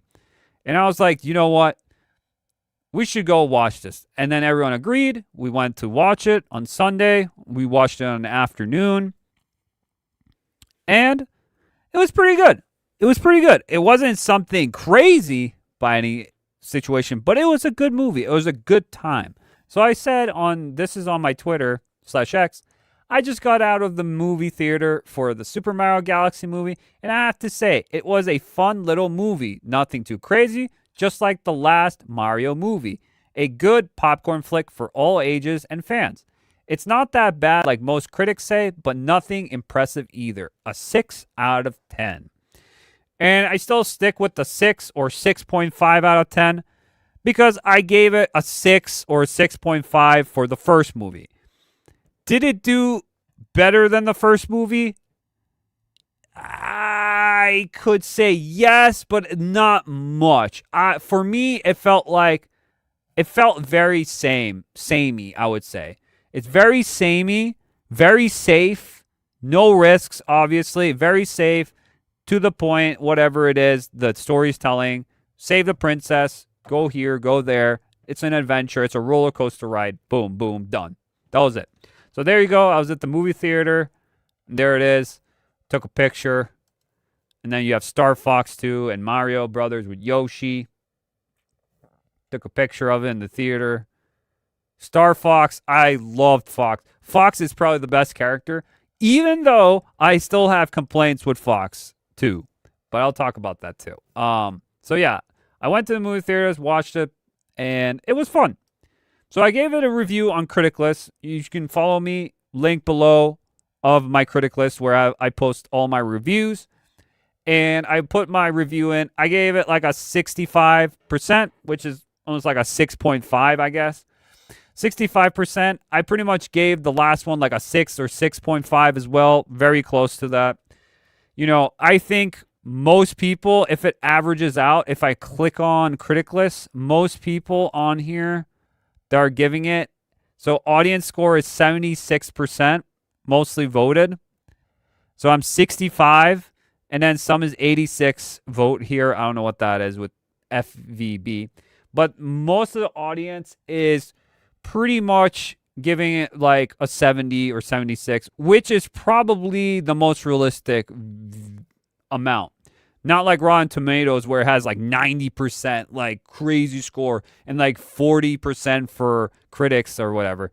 It's not realistic. This is more of a realistic score. I think this is more passable. I think this is the more realistic, like I said. The 76% score in the 70s area.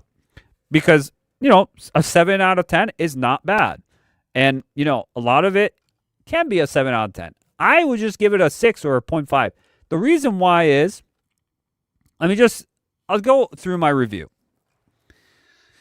Let me bring this up for you guys. Oh, shit, I can't even bring it up. Okay, so I just get out of the movie theater. I pretty much posted the same thing in the beginning for the Super Mario Galaxy movie with some family members. And I have to say, it was a fun little movie. Nothing too crazy, just like the last Super Mario Bros. Movie. Just a good popcorn cartoon flick. Did it say files? Flick. Okay. For all ages and fans. It's not that bad like some big critics say online, being more worse than AI slop videos. Come on now. That is pretty ridiculous, but also nothing too impressive either, being some sort of great animated movie that will be remembered for years to come. It's not it. So yes, I understand the critics' point of view and understand the fans' point of view, and I understand the in-between. And it's not anything too special, but it's not bad at all either. It's like right in between. It's a nice, fun time you're going to have. You know, I watched the Mario Brothers movie, the first one, once in the movie theater. I never watched it again. I know some people like watched it many times. I didn't want to. I thought it was fun for what it was. It wasn't anything special or amazing. It was just a fun time. I thought it was good, you know. And then this is the same. I'm not jumping to watch this again. I don't know. Maybe some people are just huge Nintendo fans, whatever. But it's not anything I'm like, oh, I'm going to spend more money and watch it again and again and again. It's not that movie for me, you know. Okay, so, but it's still pretty good. It's not as bad as AI slop videos. Because some people said it's worse than AI slop videos. Like, no, it's not that bad. The movie feels just more of the same. No big risks, just a safe, simple story, just like most Illumination films, moving at a faster rate with added in more characters, more lore, and more fan service. Throwbacks to Super Mario and other Nintendo games, new and old. So yes, Illumination, I'm not a huge fan of the Illumination Studios with the Minions and stuff. I think those movies are not, they're not good. They're not good. At least this one I appreciate because they're having more, there's more source material and there's more to be had there. Like Minions and stuff, they're just thinking of stories they can think of for those. Even though they're not that special either. They don't take risks. They're very safe and they're just blah. I would say just blah kind of movies. They're not really the best. And this is why I wish another studio like DreamWorks or someone else could have taken over Mario. And that's why I don't want Star Fox to be Illumination either. I want it to be someone else completely different. Like, you can make Star Fox be like DreamWorks and feel like the Puss in Boots movie and still be good, you know? Kind of style like that. It could be really good. It does move at a fast pace. It does move. There are times that they slow down parts, but the parts that are slowed down and more intimate and more have some relations to the characters is very fast. Like, it just goes really fast. It feels like it's on a best moments loop, like going faster and faster. Like, I wouldn't say TikTok, but it does have like the best moments one-on-one every time. It's just this to this to this to this. It's very weird how it's made like that. But more characters, more lore, and fan service. Dude, there's so much here. There's parts where I saw Punch Out. There was parts, there was Rob the Robot. There was Mr. Game & Watch. There were so many references. You got Star Fox and his team. He tells the story. It's like a different animation. Looked kind of cool. Like that 80s style. Just a bunch of references to Mario. You got spoilers. Sorry, guys. Sorry about it. But, you know, it came out already. If you haven't seen it, you haven't seen it. Daisy's at the end. That's going to be for a Super Mario Brothers 3 movie. Yeah, there's just a lot there. And more you can see. Pikmin. I remember Pikmin coming in there. But I'm telling you, this is just an Easter egg movie. If you know what's going on in the background, it brings a smile to your face. Because you know what is this and what is that. You've been playing these games since as a kid. It's just a thing. If you're just into and you played one Mario game and you don't know what's going on, or even not even played a Mario game, you know what's going on, of course you're going to get a negative review. You don't know what the hell's going on. It's just insane, you know? But if you played these games and understand everything, you know, a lot of Smash Brothers references too. You're going to enjoy it. You're going to enjoy it. You know, it's like something you enjoyed back in the day. You know it's not healthy when you eat it, but you enjoy it for what it is for that moment.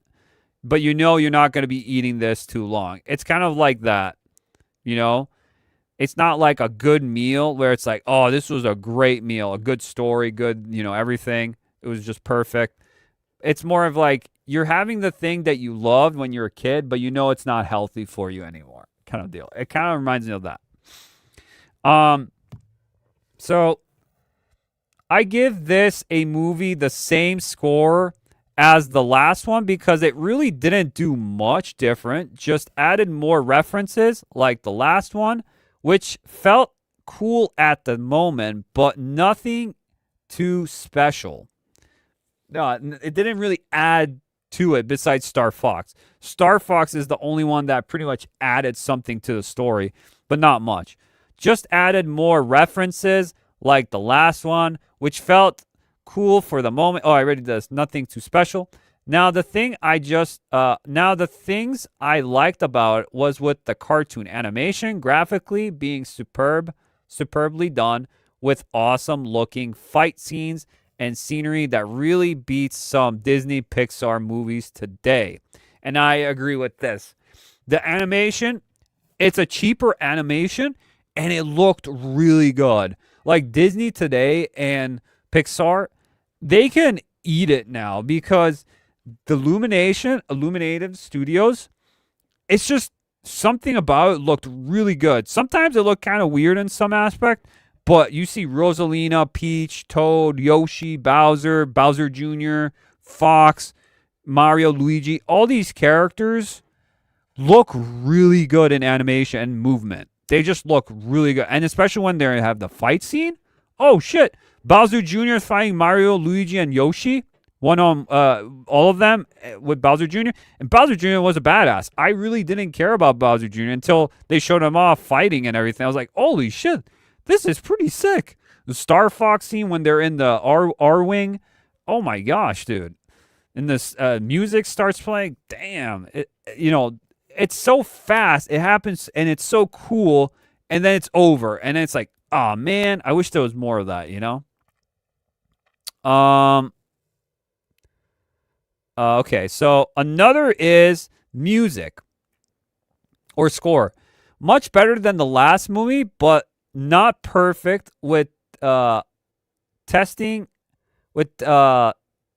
a tone of the song from the game, then turning it to something else. Really just wanted a faithful remix of them instead of a big epic movie score. Yes, The movie scores were good. Like the beginning tone was apart from the game, and then it turned into like an epic score out of it. Like it changed, and sometimes it worked, and sometimes it didn't. And it's just, there's parts where you hear Star Fox dun dun dun dun dun dun dun dun dun dun dun dun dun, and then it goes like it just turns to something else. I'm like, what? Why can't you just continue that song and just remixed it with continuing, but just a different vibe? But you just changed the song and it's a completely different song.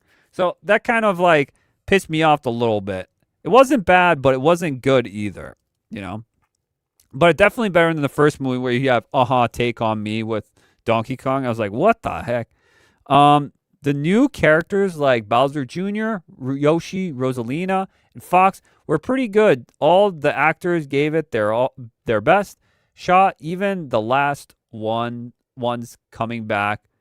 But my personal favorite, being Fox, just made me want an animated Star Fox movie more, but not with Illumination, with someone else. Yes.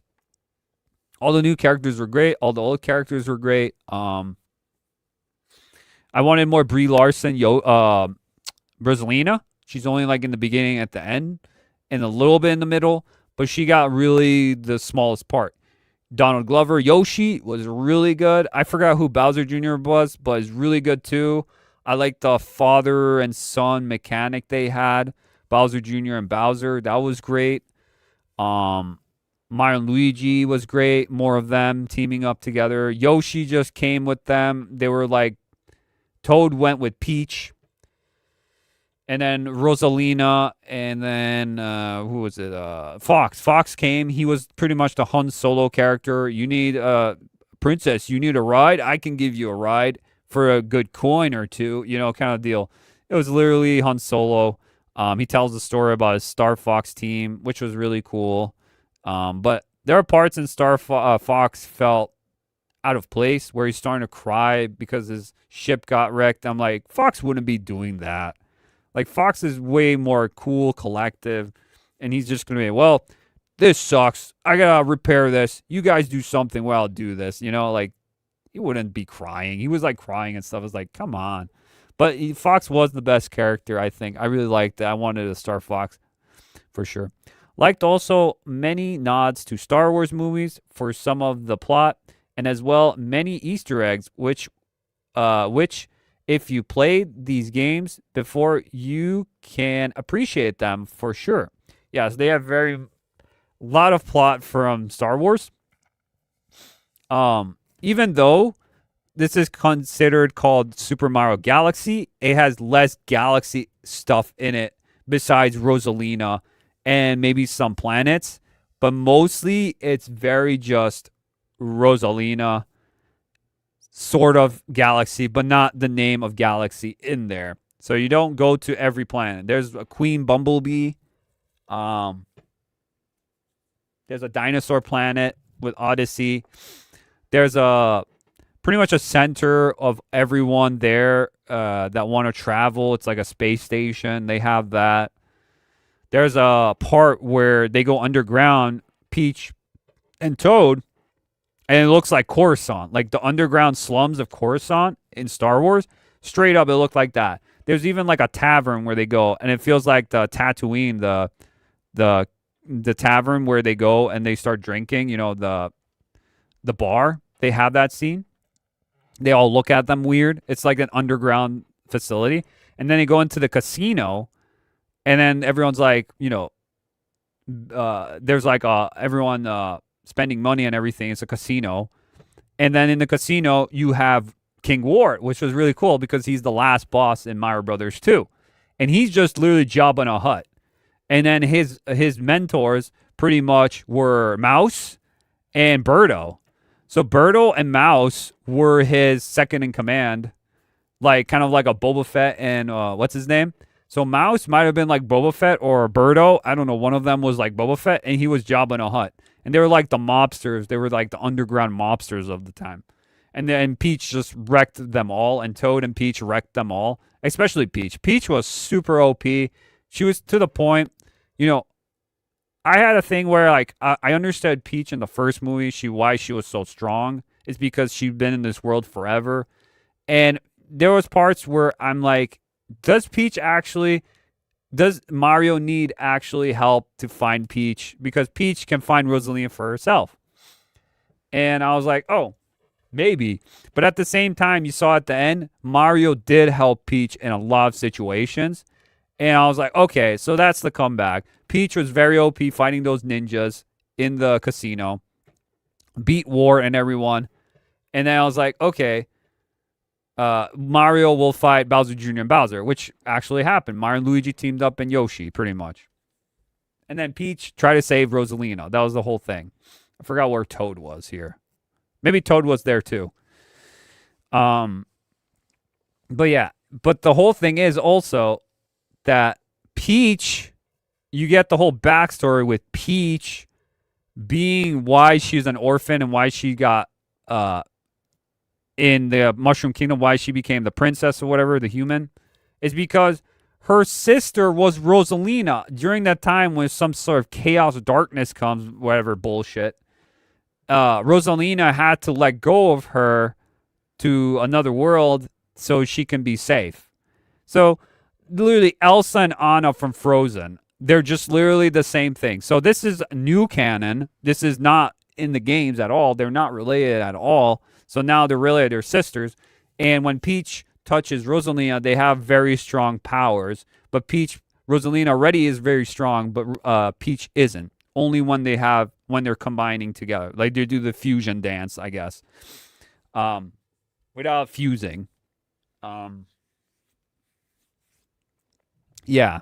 So, yeah, that's pretty much it with Peach. So, it's more of a sister movie now than a brotherly movie. The first one's more a brotherly movie. The second one's more of a sister and father and son with the Bowser and Bowser Jr. story. So, it's all about the family, first of all. It's all about the families. But with all that said, this movie is a mess when it comes to the plot. Not much time to let things breathe, slow it down, give some characters, characterization to evolve and improve, but instead just straight to the next big scene. That's very true. Plots all over the place. It's just a roller coaster and an adventure. A lot of things could be cut completely, like that Yoshi where baby Mario and baby Luigi on Yoshi's back, so it's Yoshi's Island reference with the dinosaur chasing them. That whole part could have been cut out completely. Not needed. It's not even. It doesn't do anything to the plot. So yeah, characters need breathe time. Like I said, it went too fast. They need some time to breathe. There's a lot of emphasis of Mario liking Peach, but the only way he can show it is by giving her iconic parasol, her umbrella. That's the lore, pretty much, why she has that now, because it's from Mario. Because pretty much showing that he cares for Peach. That's pretty much it. And Luigi's always picking fun of him. Oh, you love Peach. You should ask her out and all that and everything, And it's like, yeah, they have referenced that. And at the end, of course, when he saves the day, Mario and everyone saves, Peach does kiss him on the cheek as a little, thank you for doing what you did, kind of deal. So, but yeah, it's not anything too deep, guys. It's not too deep, but, you could have did a little bit more. I know, not like full-blown, like, nudity or whatever kind of deal where they are intercourse. No, it's just they could have had more parts where they, have a little more intimate relationship kind of deal. Have a little more, I don't know, just something more to it. But there's a lot of characters like that. Same with Bowser and Bowser Jr. I want to know what happened, who's the mother, all this. Like, it's just left for you to think of. Like, there is a party for Peach, and Mario gives her a gift. Just two of them together could have been a nice scene, but gets cut by stars in the sky. Then a Luma asking for help from Peach. Then Peach leaves with Toad to find Rosalina, leaving Mario and Luigi to take care of the Mushroom Kingdom. Mushroom Kingdom, just like that. Why not let them all go together to help each other on the adventure? To then, yeah, like why? Yeah, like Peach just literally splits and leaves the kingdom like that. And Mario and Luigi was there, lucky enough, and she writes a letter. It's like, oh, I'm leaving if I lose it. Like, they're like, oh, we could have went too, kind of deal. It's like, no, fuck you guys. I want to do this by myself. I think it's important.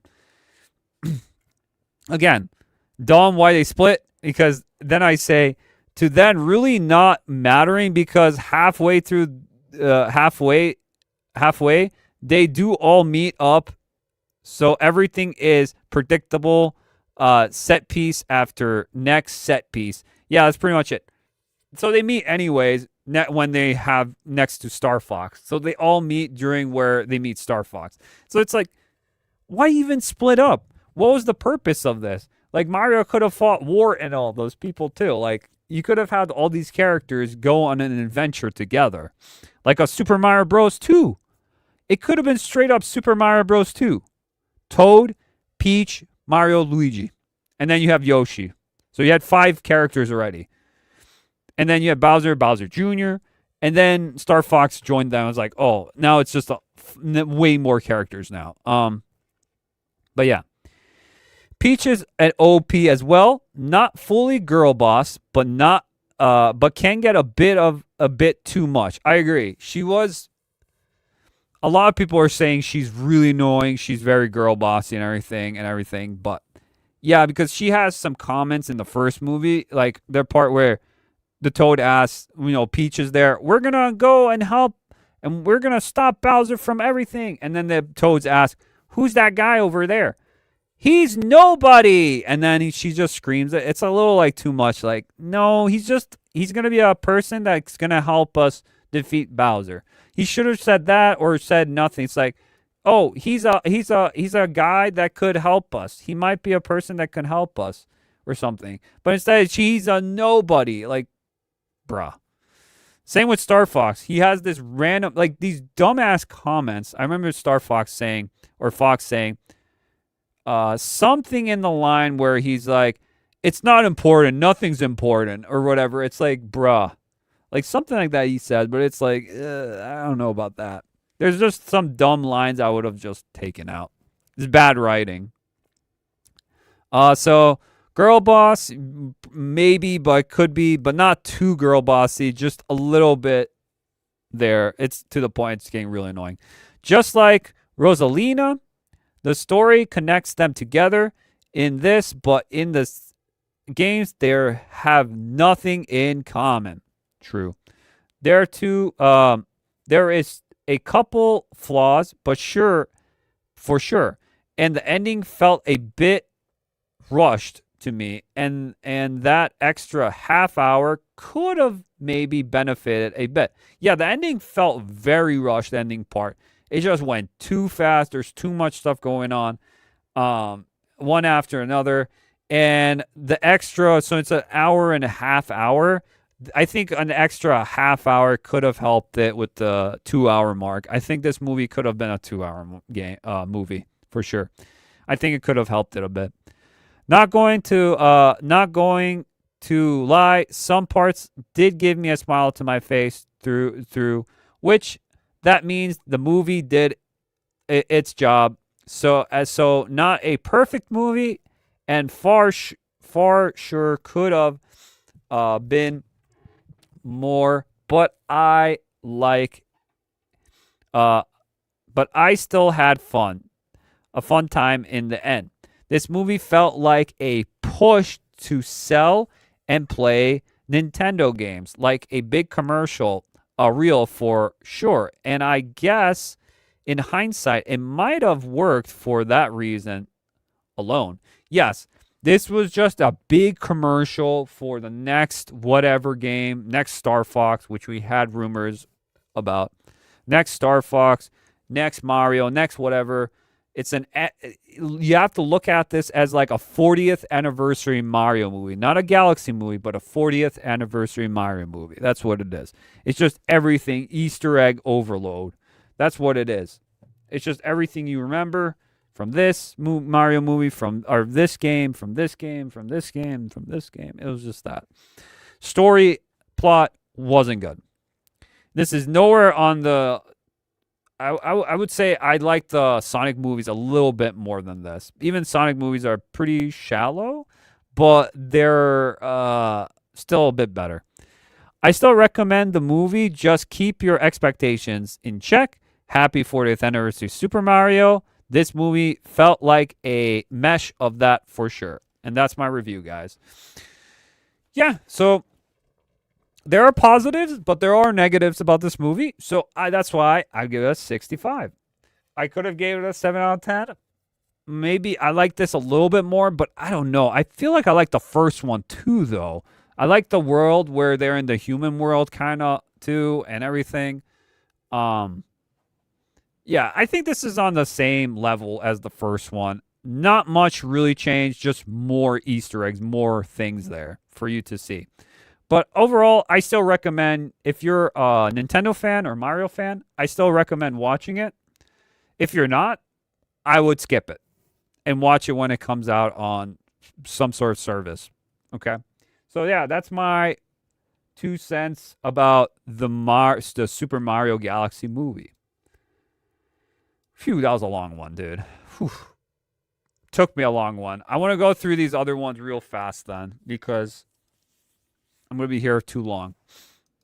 It's going to be too long. Okay.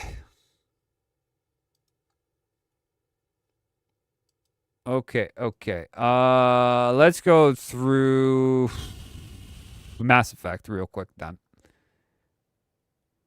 Okay, guys.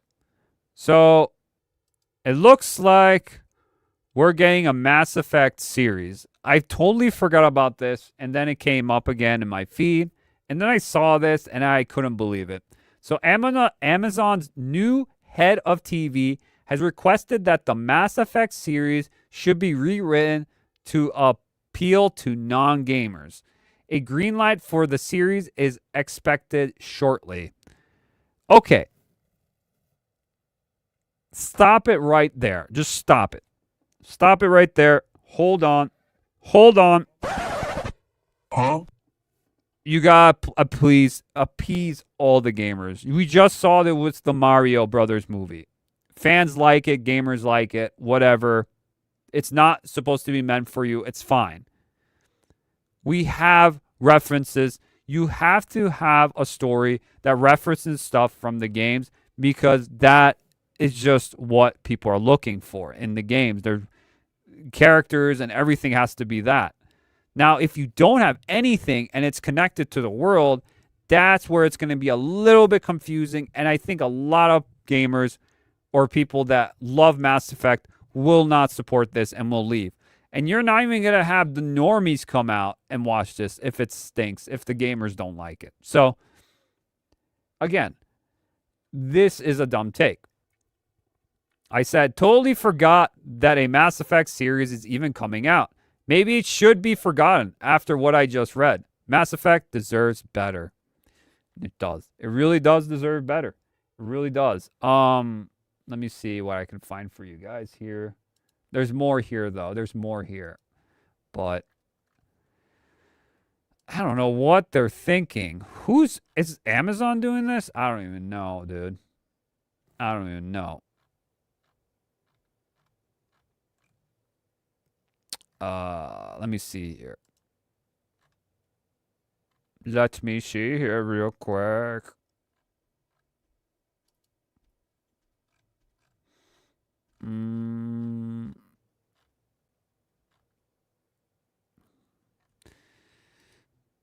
Okay.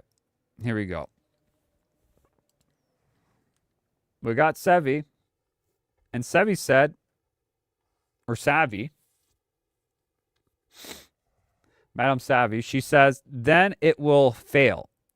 You're taking a game made for gamers, by gamers, with gamers in mind and trying to profit off its name.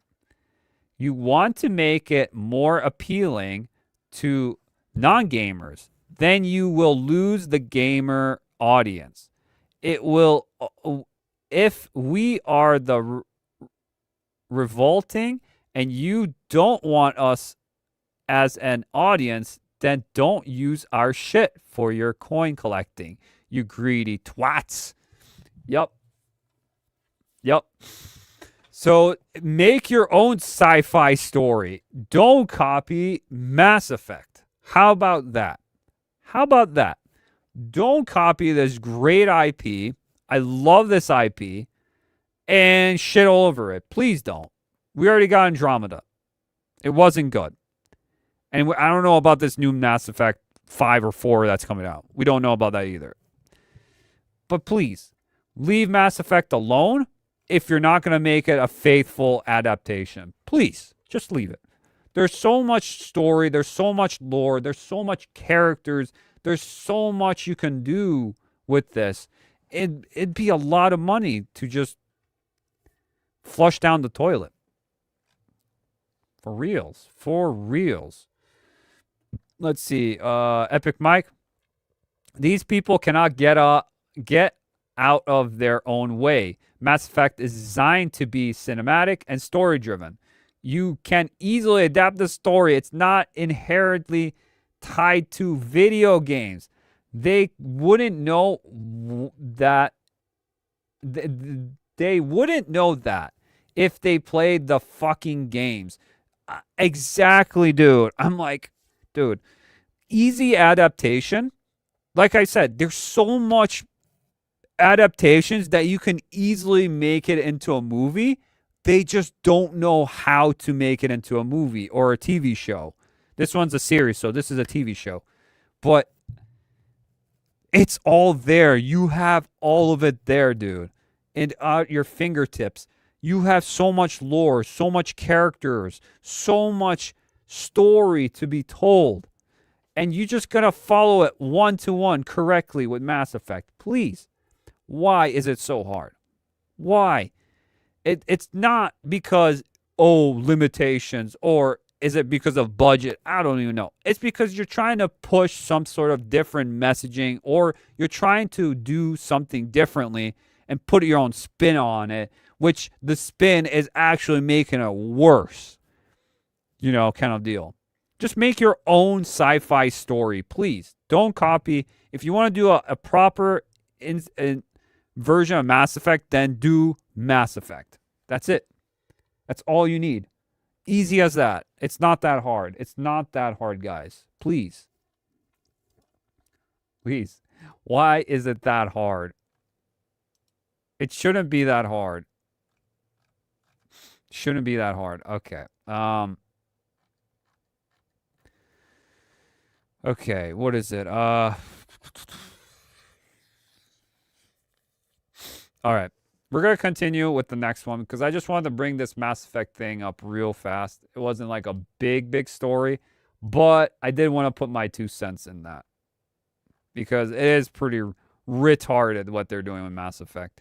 But let's get into this Resident Evil thing because this is crazy. We got some more in-depth thing about the Resident Evil movie coming out later this year with Zach Kreger directing and writing.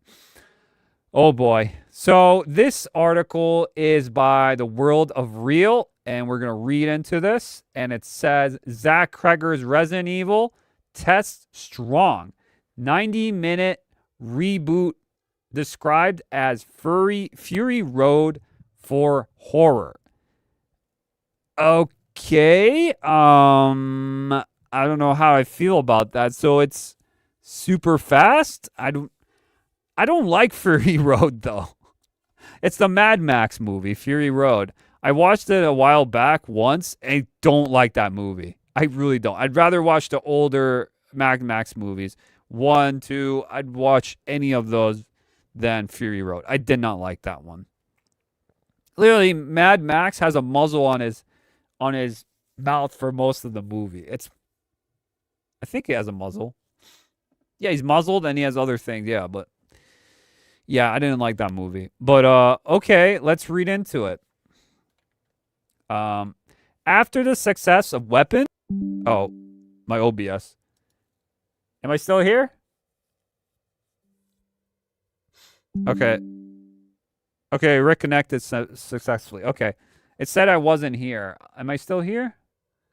Let me see real quick. Oopsies, what happened?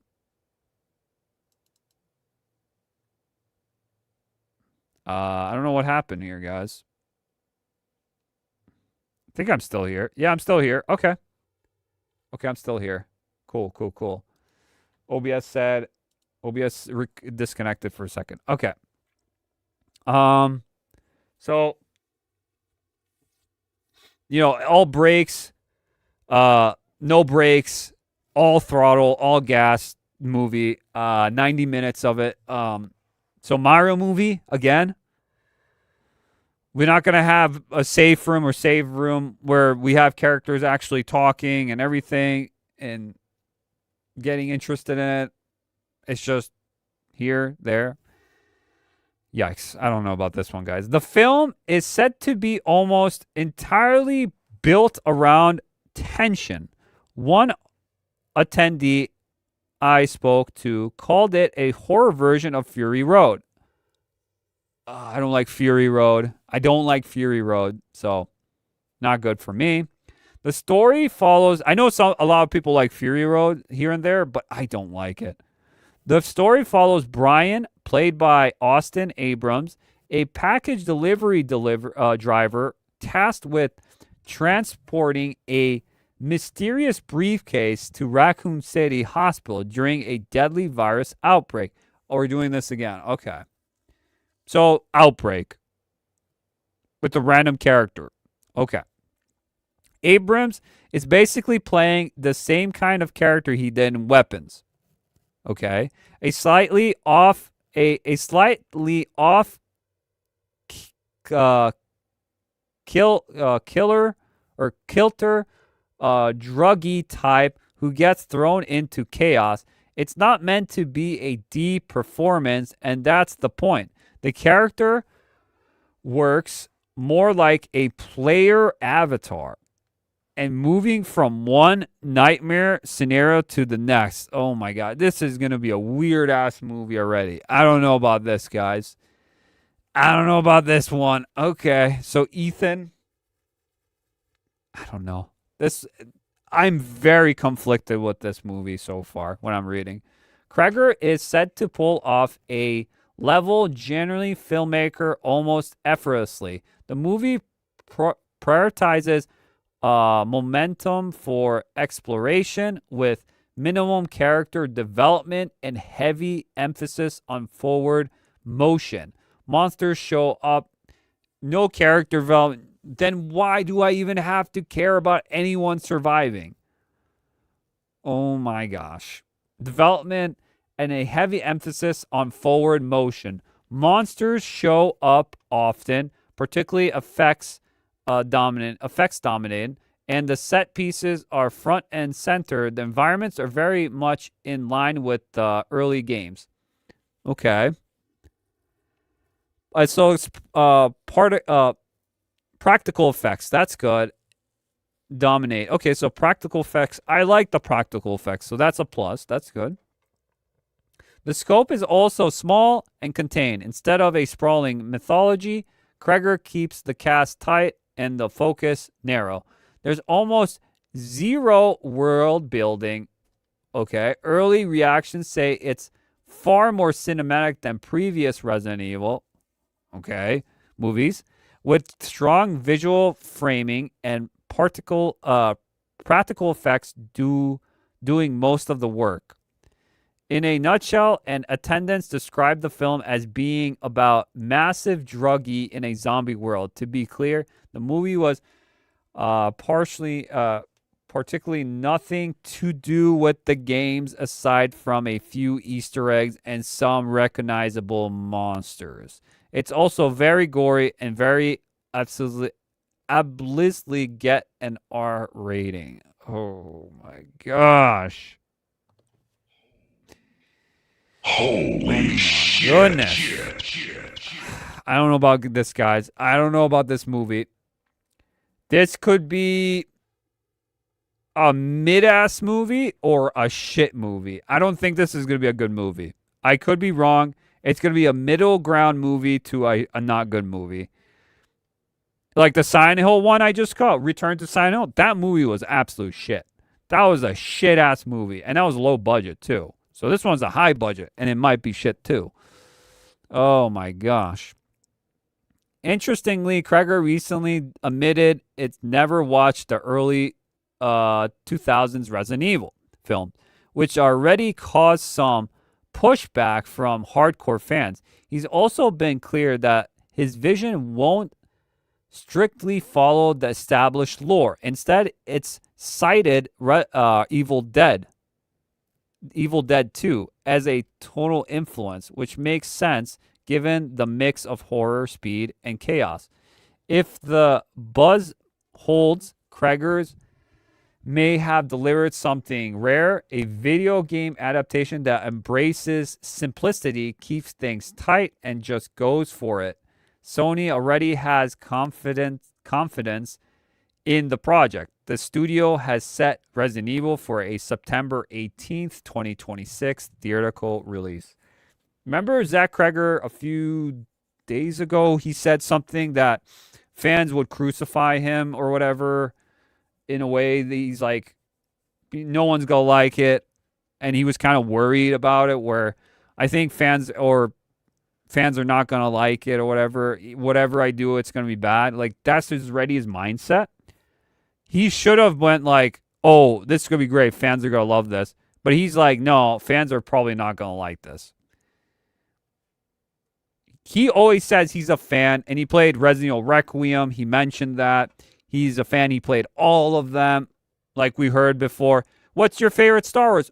All Star Wars is my favorite. That's a bullshit take, but okay. He's been said he played a lot of Resident Evil 4. He loved it and all this, but I don't know, guys. What do these comments say here?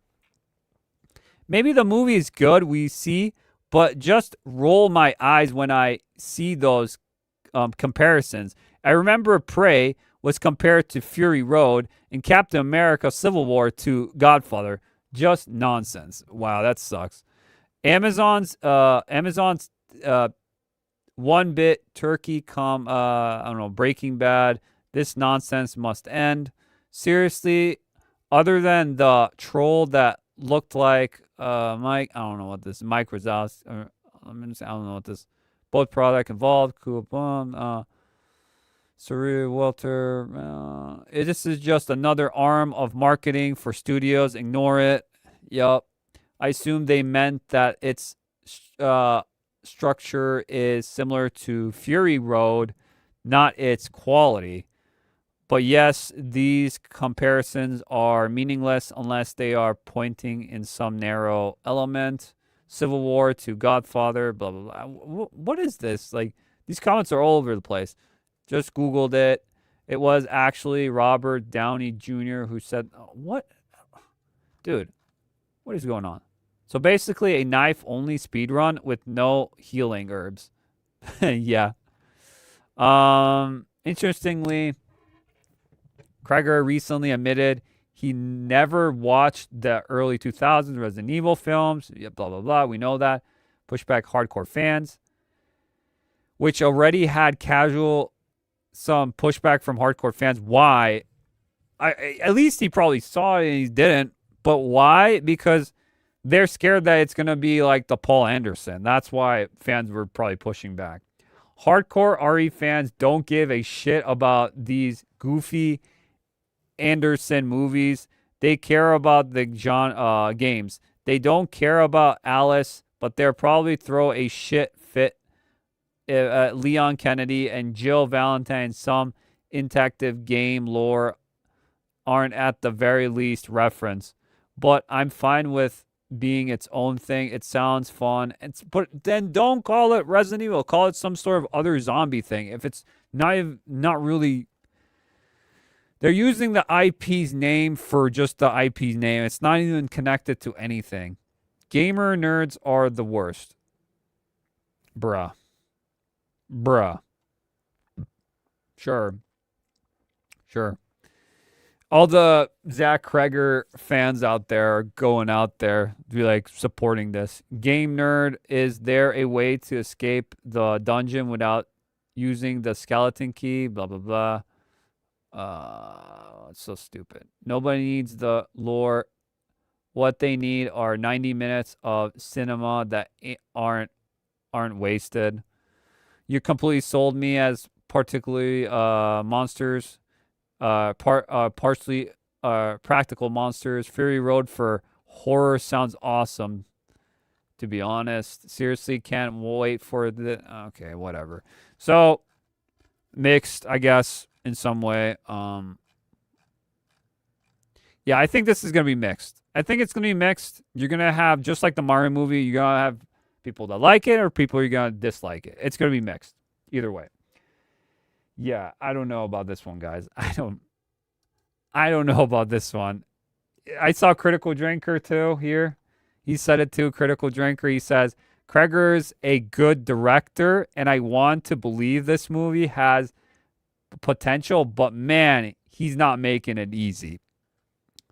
Zach Kreger Resident Evil is rumored to have particularly nothing to do with the games. Described as a horror version of Fury Road, there's almost zero world building, strong visual framing, and practical effects doing most of the work. Yeah. Resident Evil has been adapted 7 times, and not once has anyone actually tried making Resident Evil movie. In that case, no thanks, bro. So basically, it's called Resident Evil, but spiritually, it's doing its own thing. Bold move. Let's see how fans survive this one. So what my thing is, and I could be wrong about this, that the reason why we haven't gotten a real good adaptation of Resident Evil, I don't know if it's just unlucky in some instances, or it gets just bad directors or whatever. I think there's something to do with the IP itself.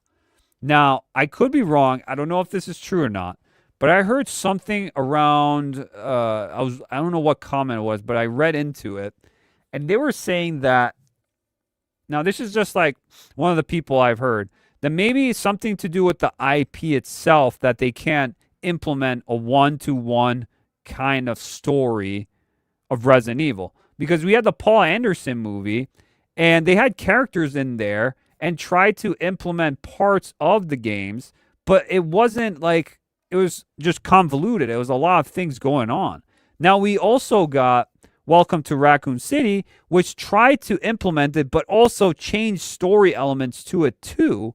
So it didn't feel like the game as well as much. The setting was good and a lot of things there, but it still didn't feel like that what we wanted. And just, I don't know, it was just freaky and weird. It dropped the ball. And then we had the Netflix one, which was completely different. And now I think we have this one, right? And then we got the CGI movies, which are a completely different beast too. And now we have this one with Zach Kreger. Yeah. So, is there I'm just thinking, I'm just speculating here. Is it because there's something wrong with this Capcom's IP of this, but they can take some elements of Resident Evil, but they can't actually adapt it as it is from the games? Is there some sort of copyright issue or something to do with story elements they can't implement? I don't know what it is. They can take characters and take stuff, but is there like a fine line where you can't do that? I don't know. That is an interesting observation, though. The best we can expect is a good horror action movie, but a bad Resident Evil movie. I think so. I'm really hoping for it to turn out special, but like you said, all these reports aren't making it very optimistic. Yeah. Yep. Seems obvious that he had a script for a horror movie and the studio told him, they'll green light it if they can slap the Resident Evil brand on it. Yep. It is called Resident Evil, and it isn't Resident Evil. I actively avoid the film. I have seen it without the name. I can deal with technical. Yep. But yeah, it's just an interesting thought, and I don't know what's gonna happen with this Resident Evil movie. I don't know, guys. I more and more I read about it, it just makes me not want to watch this movie. And I like Resident Evil. I'm a huge fan, but bruh, I don't want to watch this movie now. Every time I hear about it, I'm like, I'll just wait for it to come out and watch it then. I'm not watching this in the movie theater. Fuck this. Like, there's more fan service in freaking the Street Fighter movie coming out, and there's more interesting things in there. It could stink. That could be it could stink. But if it takes it, itself a little bit, have something there to do and have actually fan service or have something to do with the games, then I would be happy. Just like the Mortal Kombat 2 movie that's coming out. Hopefully that's good, but don't know about that. So far, what I saw, it looked good, but this, it's very hard. It's very hard to figure out. All right. I think that's it for me today, guys. That was the last topic for today. We went a little long. I'll leave the timestamps below for you guys and everything. And yeah, that should be it for me today, guys. Keep your eyes peeled for other live streams coming out. Might bring back some After Dark and hang out with you guys and everything, but I'm just letting you guys know what's up and what's happening next with me and everything else with the channel. But yeah, thank you so much, everyone, for coming. Again, before we leave, like the stream, sub if you're new here. Everything helps if you can do that. I appreciate you very much. I hope you guys have a good week. Have a good week. And yeah, I'll be seeing you guys in the next one. Have a good one, all. Are you not entertained?